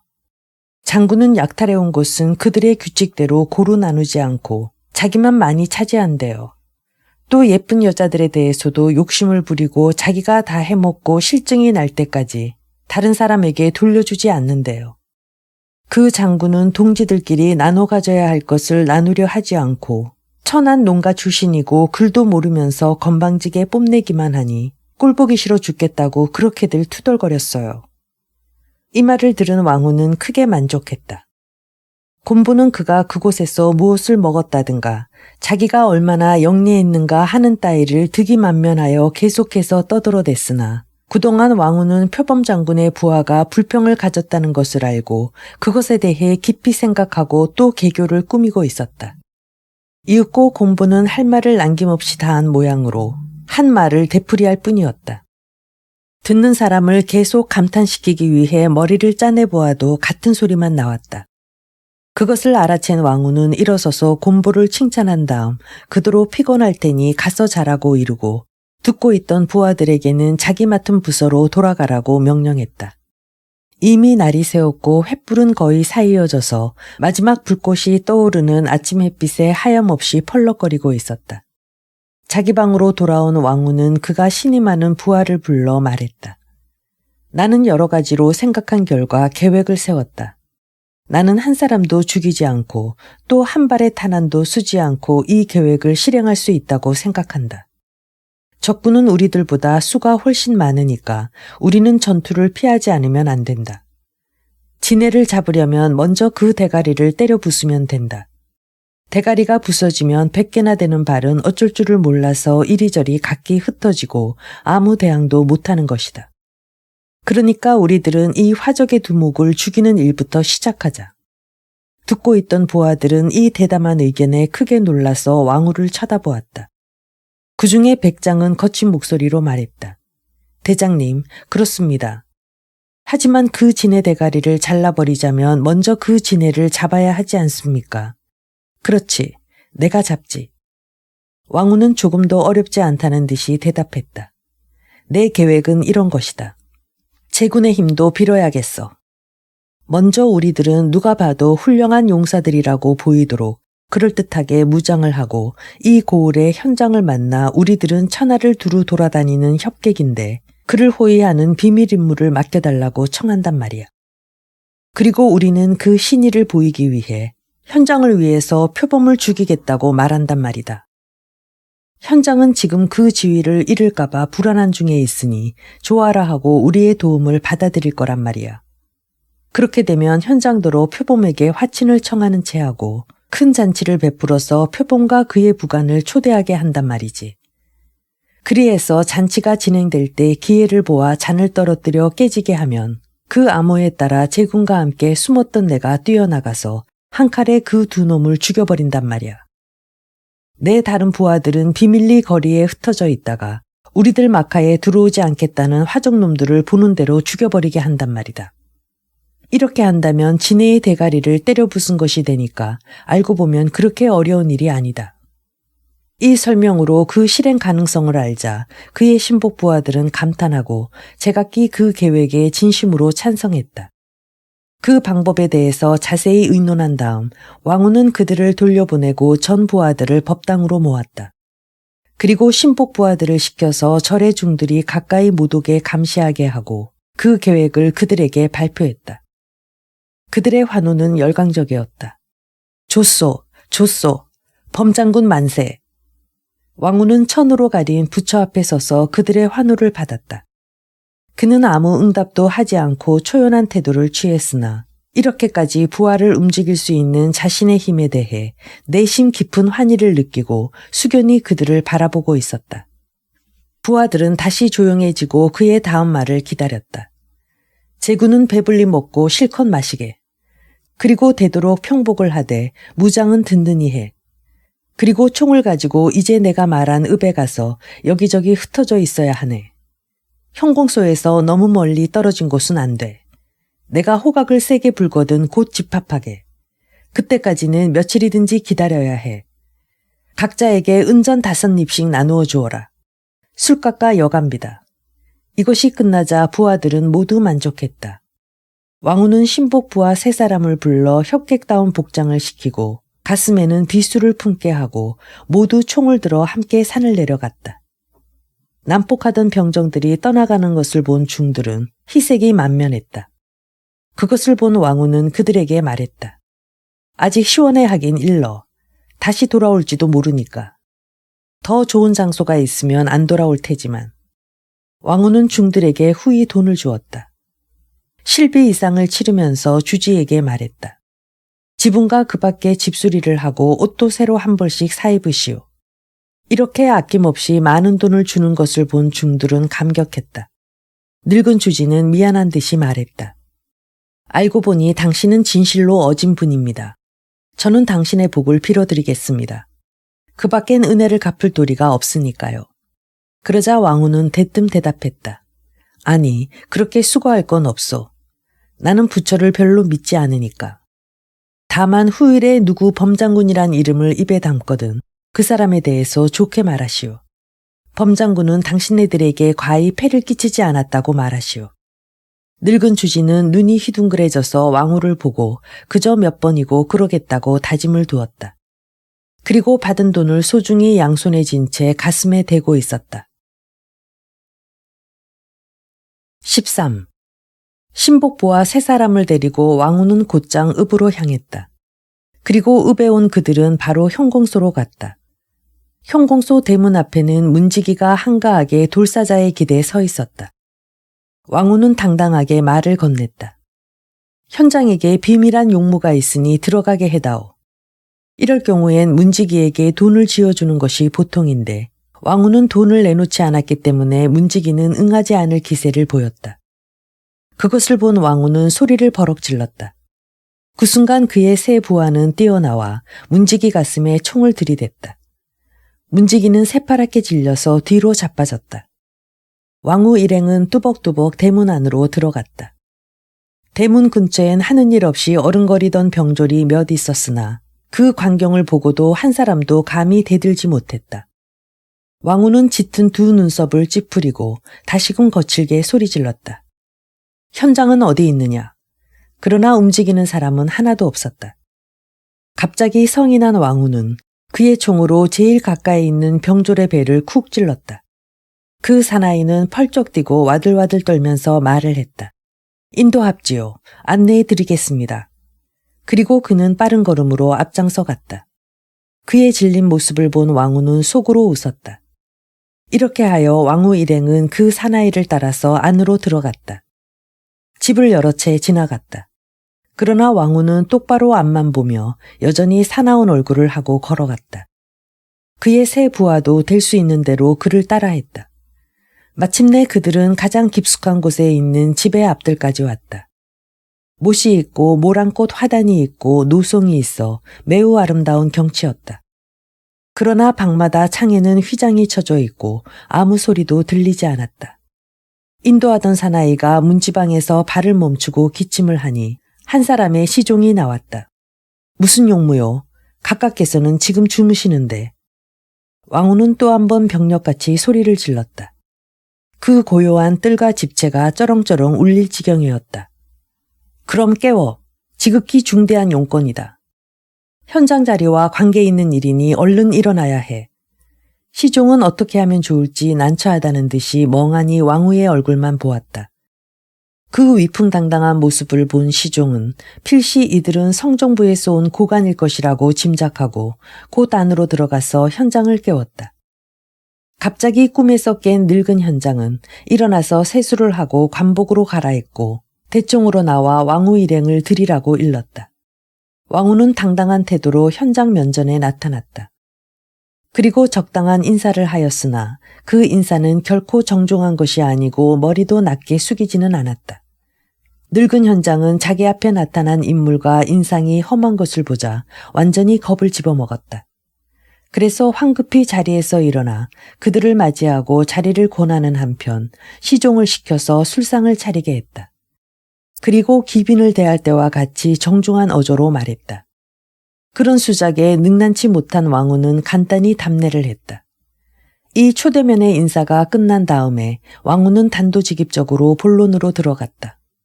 우리들은 성정부로부터 현장 각각께서 화적들에게 욕을 보고 있다는 소문을 듣고 우리들의 무기와 힘으로써 화적을 소탕하는 데 각하를 돕기 위해 온 것입니다. 이들이 무슨 볼일로 왔을까 하고 와들와들 떨고 있던 늙은 현장은 목이 잠기고 떨리는 음성으로 응답했다. 내가 화적들에게 화를 잇고 있는 것은 사실이요. 나는 무관이 아니고 문관이라서 그놈들을 어떻게 처리했으면 좋을지 모릅니다. 여기도 공안사령은 있지만 그 사람은 무엇을 하든 간에 성정부에서 일정한 봉급을 받기 때문에 구태여 전쟁을 하고 싶어 하지 않습니다.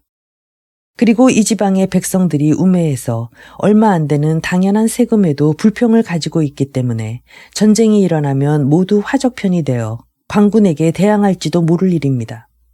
그건 그렇고 당신은 누구신지 존명을 가르쳐 주십시오. 고향은 어디시고. 그러나 왕후는 이렇게밖에는 말하지 않았다. 우리는 천하를 두루 돌아다니는 협객입니다. 필요할 때는 어느 곳에서나 우리의 무력을 제공해주고 있습니다. 우리는 이 지방의 화적 때문에 피해를 입고 있다는 말을 듣고 그 소탕 계획을 세웠습니다. 우리들에게 맡겨주시겠습니까? 평소 같으면 현장이 과연 낯선 사람의 말을 귀담아 들었을는지 의문이다. 그러나 현재의 그는 그의 생활의 토대인 관직을 잃을까 두려워하고 있는 것이 사실이었다. 그에게는 봉양해줄 자식도 없고 이렇게 나이가 많은데 새로 다른 생활에 방도를 얻을 수도 없는 것이었다. 그에겐 늙은 아내가 있을 뿐이나 100명이 가까운 일가 친척이 있어 그들의 생활은 전부가 그와 그의 지위에 의지하고 있는 것이었다. 그리고 그가 늙고 무능해 가고 있는 반면 그의 적은 더욱더 강해지고 탐욕스러워져 가고 있었으므로 이 어려운 고비에서 그를 구원해 주려는 사람이라면 누구든지 붙잡게 마련이었다. 그래서 그는 두서너 사람의 호위병만 남겨두고 시종들을 모두 내보낸 다음 왕후의 말에 귀를 기울였다. 왕후는 그의 계획을 설명했다. 현장은 적극 찬성이었으나 오직 한 가지 걱정은 만일에 이 일이 실패로 돌아가서 표범 장군을 죽이지 못한다면 끔찍한 복수를 면치 못할 것이라는 점이었다.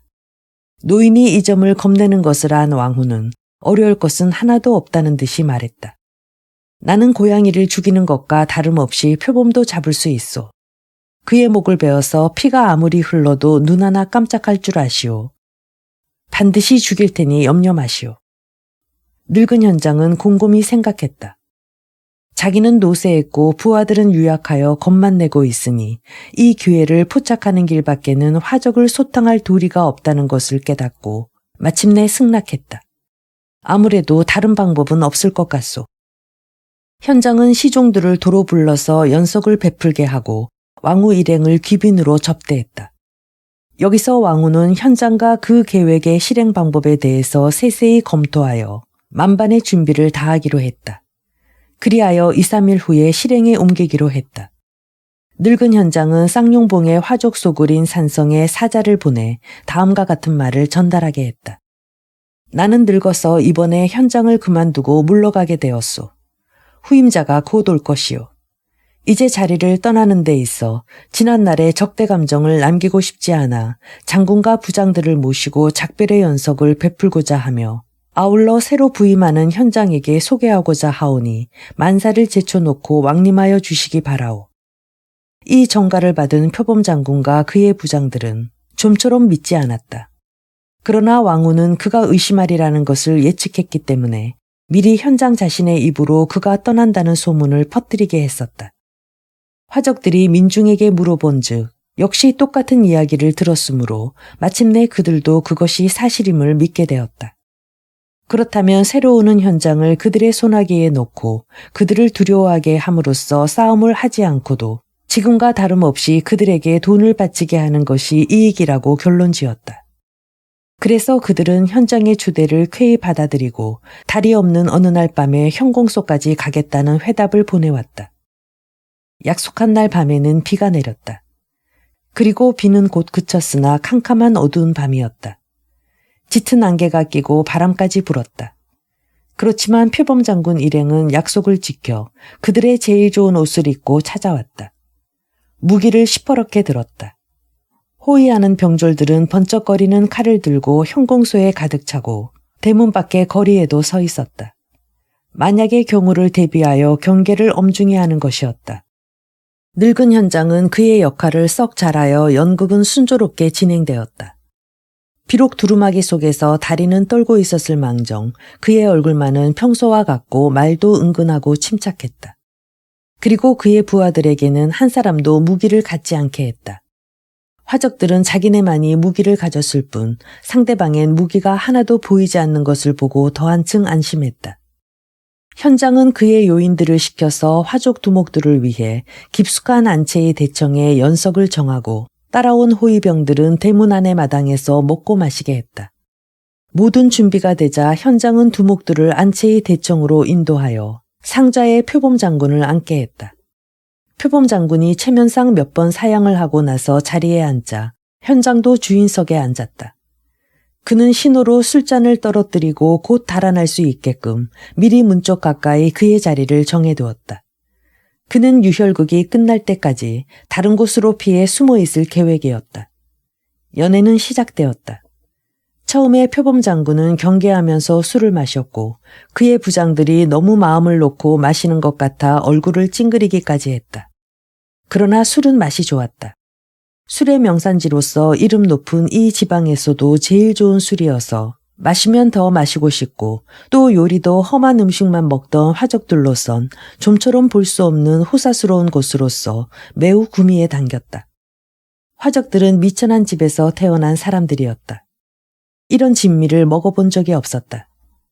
그래서 자연히 경계하는 마음도 흩어지고 정신없이 먹고 마셨다. 대문 안의 마당에 자리를 펴놓고 호위병들은 그들의 두목들처럼 그렇게 경계하는 마음이 없었기 때문에 마음껏 먹고 마셨다. 왕후와 세 사람의 신복부하는 휘장친 창 뒤에 서서 지켜보며 기회를 노리고 있었다. 그 창문은 그들이 돌입할 문 가까이 있었다. 네 사람이 다 시퍼런 환도를 뽑아들고 신호로서 술잔이 떨어져 깨지는 소리만 기다리며 엿듣고 있었다. 연애는 이미 3시간 이상이나 계속되었다. 술은 연거푸 나왔다. 하인들은 술병과 쟁반을 옮기는데 분주했다. 화적 두목들은 배가 터지도록 고기를 먹고 술을 말로 마셔 몸이 둔해졌다. 이럴 때 현장은 갑자기 와들와들 떨면서 얼굴빛이 잿빛으로 변했다. 그리고 그는 더듬거리며 소리를 질렀다. 이상하게 가슴이 아파. 그의 떨리는 손은 들었던 술잔을 타일로 된 마루에 떨어뜨렸고 그는 비틀거리며 문 밖으로 빠져나갔다. 그 순간 놀란 사람들이 숨도 쉴 사이 없이 왕후는 호각을 불고 세 사람의 신복 부하에게 호령을 하여 그들은 한 덩어리가 되어 돌입했다. 부하들은 각각 왕후가 미리 지정해준 화적 부장들을 향해 달려들었다. 왕후는 스스로 표범 장군을 죽이기로 했다. 현장은 집안 하인들에게 만약에 무슨 고함 소리가 나거든 여러 곳의 문의 빗장을 모두 걸라고 명령해 두었다.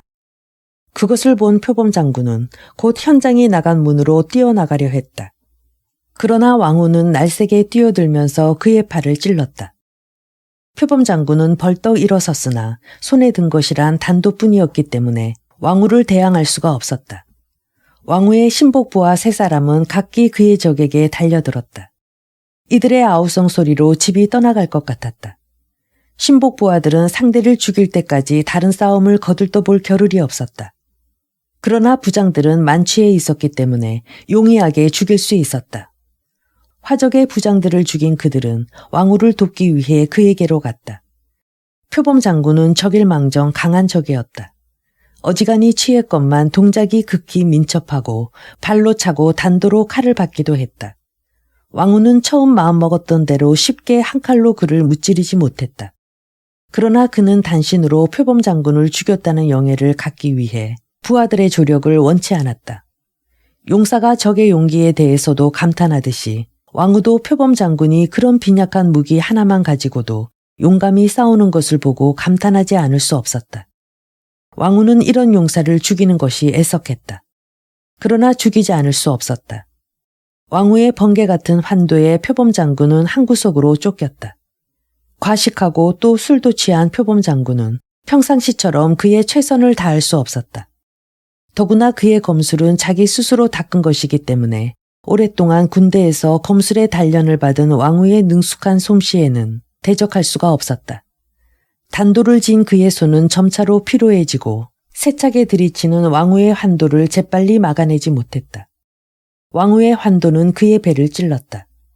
그리고 깊숙이 도려내니 피와 누런 물이 쏟아져 나왔다. 그러나 넘어져서 죽을 때 표범 장군은 왕후가 일생에 잊을 수 없을 만큼 무섭고 사나운 눈으로 그를 노려보았다. 과연 그는 표범 같았다. 눈알도 보통 사람같이 검지 않고 호박같이 다망색이었다. 그가 쓰러져서 마침내 움직이지 않고 누르스름한 눈만이 천장을 멀거니 보고 있을 때 왕후는 이야말로 표범이라고 생각했다. 표범을 닮은 것은 눈만이 아니었다. 얼굴도 넓은 이마가 이상하게 낮고 아래턱이 좁아서 표범과 조금도 다름이 없었다. 왕후의 부하들은 왕후가 그 시체를 바라보고 있는 가까이 와서 그의 용감함을 찬양했다. 그러나 왕후는 피가 흐르는 환도를 닦는 것도 잊어버리고 여전히 시체를 바라보면서 슬픈 듯이 말했다. 이런 용사를 죽일 필요가 없었더라면 좋았을 것인데 과연 용감한 사나이였다. 영웅의 눈을 가졌어. 그가 그런 용사를 죽이지 않을 수 없었던 운명을 슬퍼하고 서 있을 때 신복부하의 한 사람인 백장이 표범 장군의 심장이 아직 따스하다고 소리쳤다. 그리고 무엇을 하는지 아무도 생각지 못하고 있는 동안 그는 탁자에서 큰 주발을 갖다 놓고 그 둔해 보이면서도 기묘하게 빠른 솜씨로 표범 장군의 왼쪽 가슴을 도려내고 갈비뼈를 잡아쥐어 심장을 끄집어냈다. 그는 그것을 주발에 받아들었다. 아직 식지 않았고 꿈틀꿈틀 움직이고 있었다. 백장은 주발을 왕후의 앞으로 내밀면서 유쾌한 어조로 소리쳐 말했다. 대장님, 이걸 잡수시오. 옛날부터 용감한 적의 심장을 따스한 채 먹으면 그 사람의 갑절이나 용감해진다고 합디다. 그러나 왕후는 손을 대려 하지 않았다. 그는 외면하면서 쏘아붙였다. 필요 없어. 그의 시선은 표범 장군이 앉았던 의자 옆에 마루로 떨어졌다. 거기에는 표범 장군의 환도가 번쩍이고 있었다. 그는 그리로 가서 환도를 집었다. 지금 시대엔 만들 수 없는 매우 훌륭한 강철로 된 칼이며 가는 명주실도 쪼갤 수 있을 만큼 날카롭고 구름도 둘로 가를 수 있을 만큼 싸늘한 광채를 발하고 있었다. 왕후는 쓰러진 한 화적의 시체의 오디로 그 칼을 시험해 보았다. 힘을 주기도 전에 뼈와 살이 한꺼번에 녹아지듯 끊기는 것을 본 왕후는 이렇게 말했다. 나는 이 칼만을 갖는다. 이런 칼은 본 적이 없다. 그럴 때 곁에서 갑자기 구역질하는 소리가 들렸다. 백장이 표범 장군의 심장을 먹고 있는 것을 본 곰보가 갑자기 구역질을 하는 것이었다. 그는 여태까지 사람 죽이는 것을 본 적이 없었다. 그래서 왕후는 곰보에게 친절하게 말했다. 여태까지 잘 견뎠다. 자, 뜰에 나가서 바람을 쐬려무나. 그러나 곰보는 움직이려 하지 않았다. 꾹 참고 그대로 서 있었다. 왕후는 그것을 보고 만족스러운 듯이 말했다. 내가 범이라면 너는 정말 범의 새끼가 될 만하다. 곰보는 좋아서 싱글벙글 웃었다. 핏기 없는 얼굴에는 흰 이빨이 빛나고 있었다. 현장에 대한 약속을 이행한 왕후는 그의 부하들이 다른 화적들을 어떻게 처리했나 보기 위해 뜰에 내려가 보았다. 구름이 낮게 낀 어두침침한 밤이었다. 그 어두운 가운데서 젊은 그림자같이 오락가락하는 것이 그의 부하들이었다. 그들은 명령을 기다리고 있었다. 왕후는 횃불을 켜라고 일렀다. 그 불빛에 보이는 시체는 몇 되지 않았다.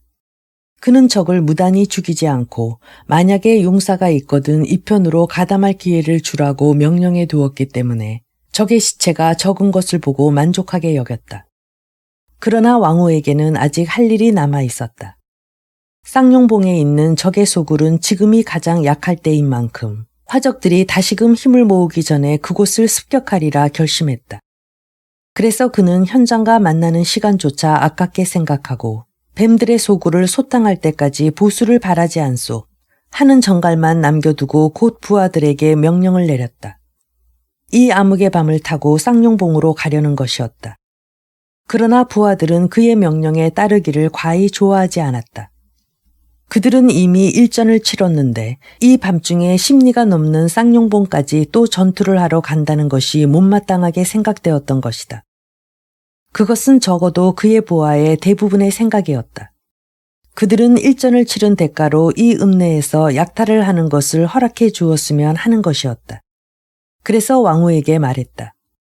우리는 대장을 위해서 모처럼 생명을 걸고 싸움을 했는데 약탈을 허락지 않는다는 법이 있습니까? 전투를 한 다음에 약탈을 허락지 않는 대장이 있다는 말은 아직 들어본 적이 없소. 이렇게 지독히 부려만 먹는 대장은 처음이요. 여종에게도 손을 못 대게 하니 말이 됩니까? 싸움이 끝날 때까진 참아왔지만 끝내고 나서도 우리가 하고 싶은 대로 한번 해보지 못하게 한단 말입니까? 왕후는 처음엔 듣고만 있었다. 그러나 그런 군소리가 여러 입에서 나오게 됨에 따라 언제까지나 모르는 채 할 수는 없었다. 그대로 둔다면 그들이 단합하여 그를 배반할지도 모를 일이었다. 그래서 그는 부하들의 길을 꺾어야 한다고 생각했다. 그는 그의 좋은 한도를 쓱 뽑아 허공에 휘두르면서 부하들을 노려보고 호통쳤다. 나는 방금 표범도 죽였다. 너희들 같은 것은 떼거리로 덤벼도 문제없다. 제군은 어쩌면 그렇게 지혜가 없단 말이냐. 우리가 우리 것으로 만들기 원하는 이 고을 백성들에게 처음부터 미움을 받아도 좋단 말이냐. 다시 그따위 소리를 하면 용서치 않겠다.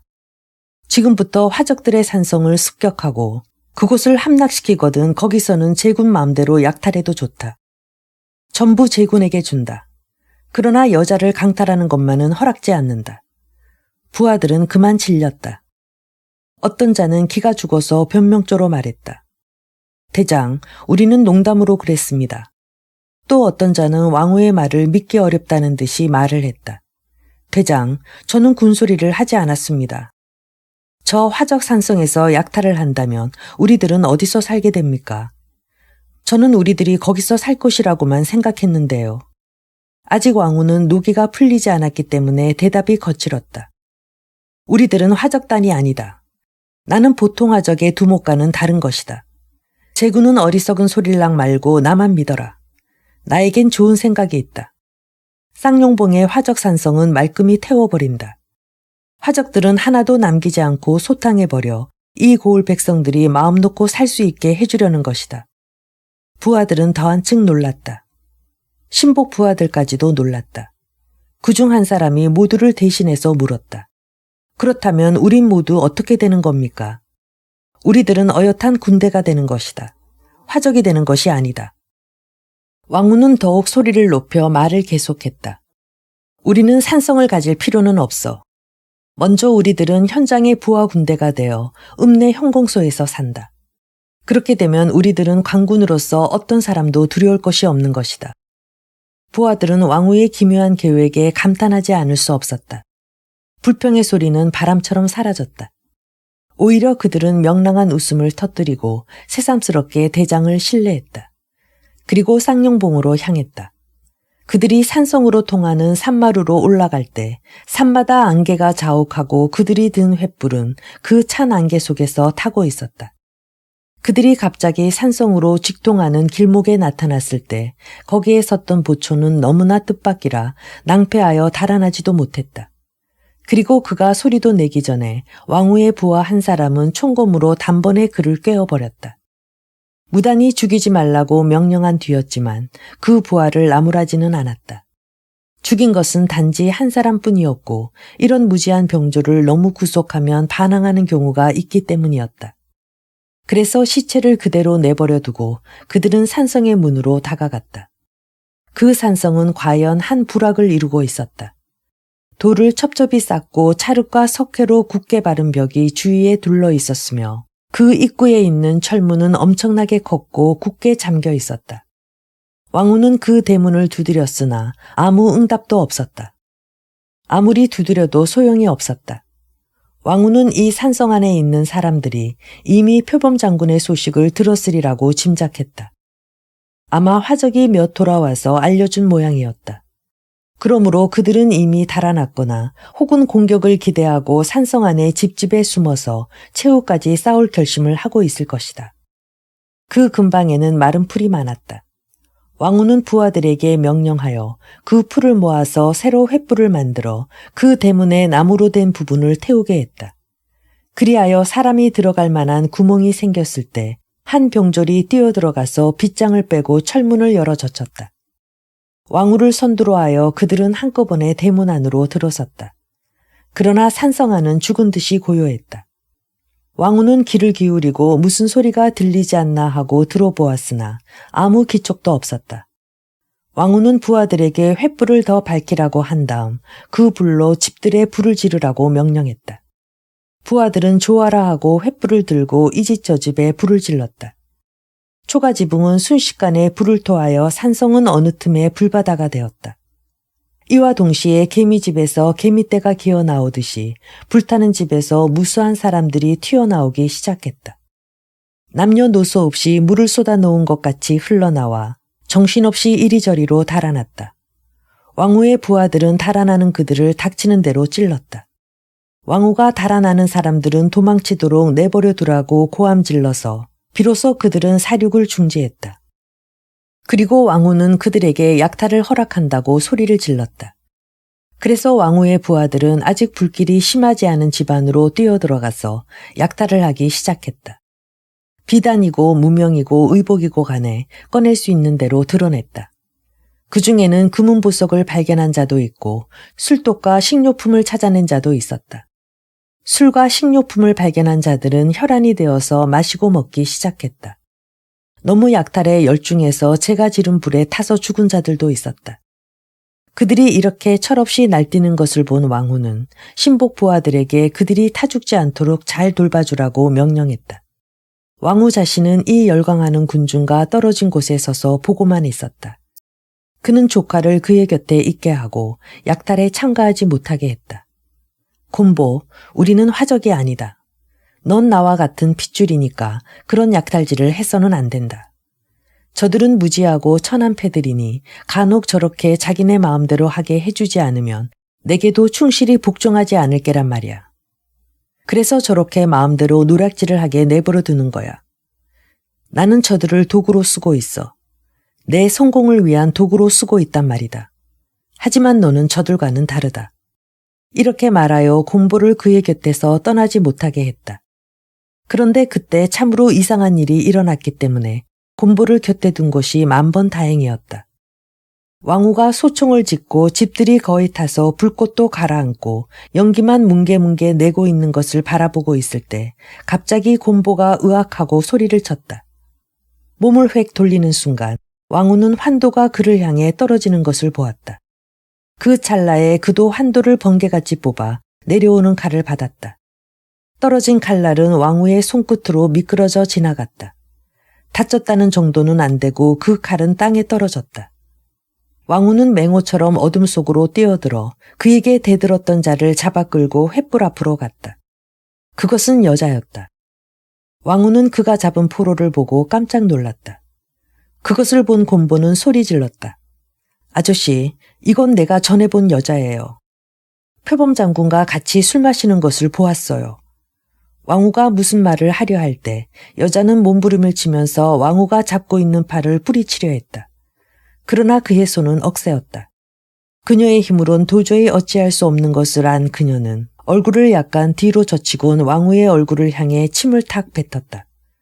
여태까지 왕후는 이런 모욕을 당한 적이 없었다. 극히 더럽고 창피한 일이라 왕후는 손을 번쩍 들어 고집센 아이를 치듯이 그녀의 뺨을 쳤다. 왕후의 억센 손은 그녀의 뺨에 시퍼런 손자국을 남겼다. 왕후는 소리를 질렀다. 이 암폰 같은 년. 이 말은 왕후의 입에서 자기도 모르게 튀어나왔다. 그녀는 독살스럽게 받아넘겼다. 이놈의 자식, 이 고약한 자식, 널 못 죽인 게 분해 죽겠다. 왕후는 그녀의 팔을 꽉 쥔 채 거친 소리로 말했다. 그래, 그렇다. 이 아이가 없었더라면 지금 내 머리는 갈라져 있을 거다. 그는 부하 몇 사람을 불러 밧줄을 구해다가 그녀를 묶으라고 그들에게 일렀다.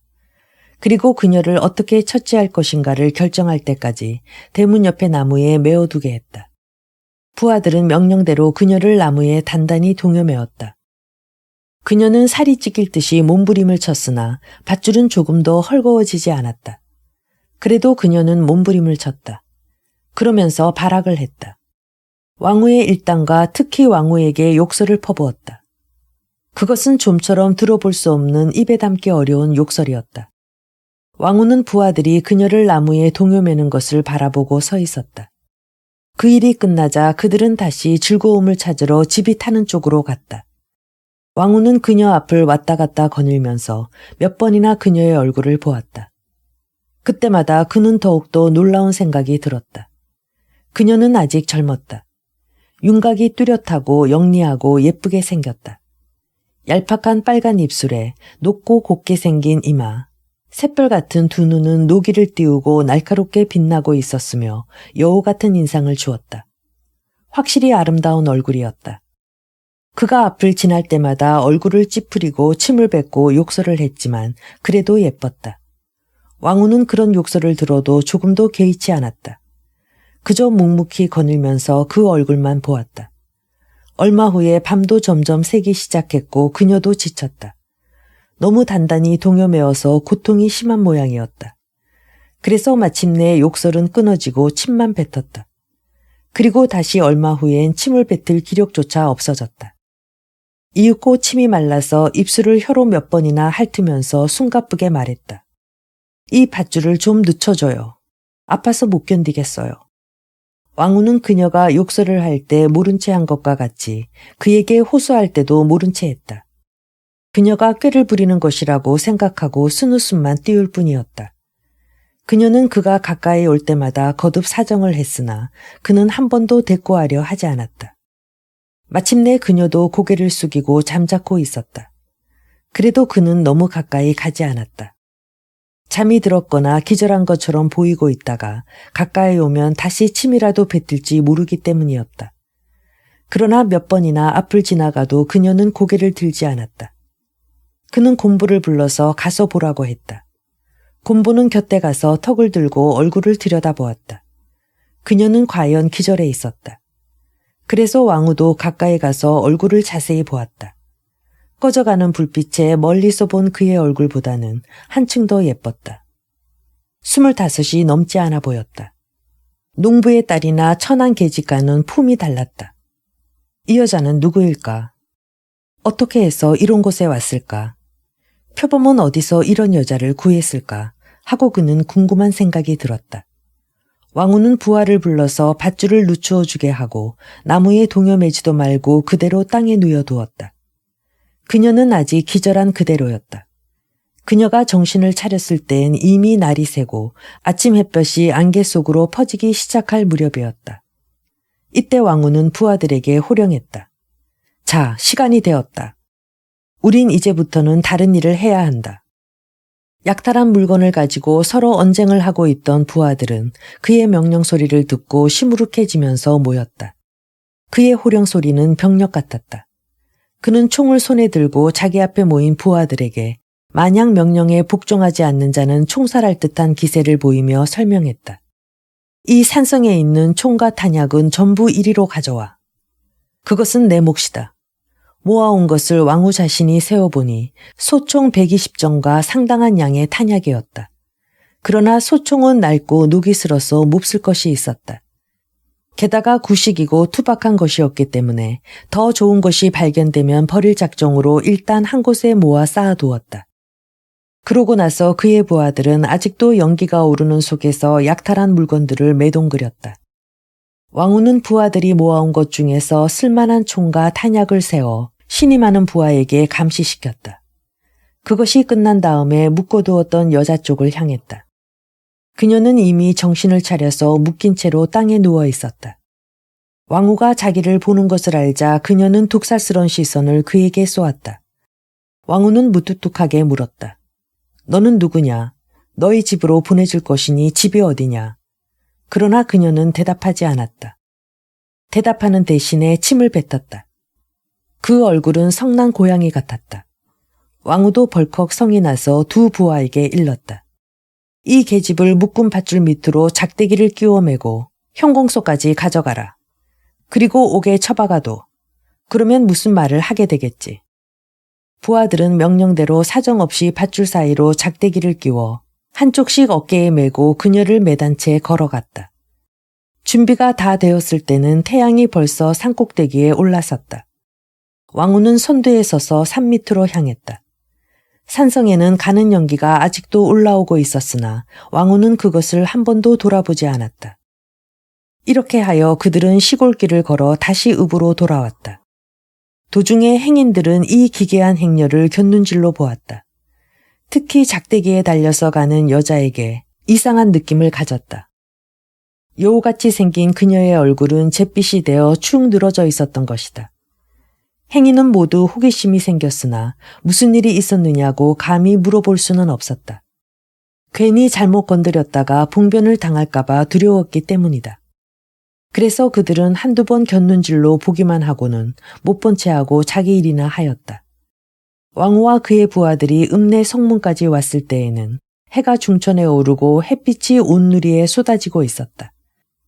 그러나 그가 어두운 성문 밑을 지날 때 언청이가 그에게로 다가와서 그를 성문 옆에 있는 노목 뒤로 이끌고 갔다. 그리고 열심히 또 숨가쁘게 말했다. 대장님, 말씀 안 드릴 수 없어서 말씀드립니다. 저 여자에겐 절대로 손을 대지 않으시는 것이 좋다고 생각합니다.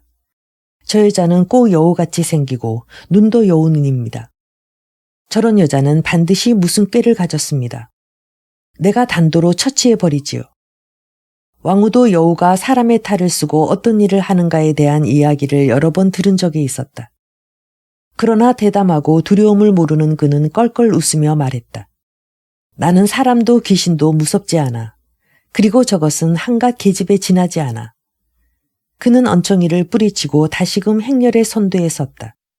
그러자 언청이는 그의 뒤를 따라오면서 중얼거렸다. 하지만 이 계집은 사내가 당할 수 없을 만큼 악하겠는걸. 아무래도 여우야. 요사스러워.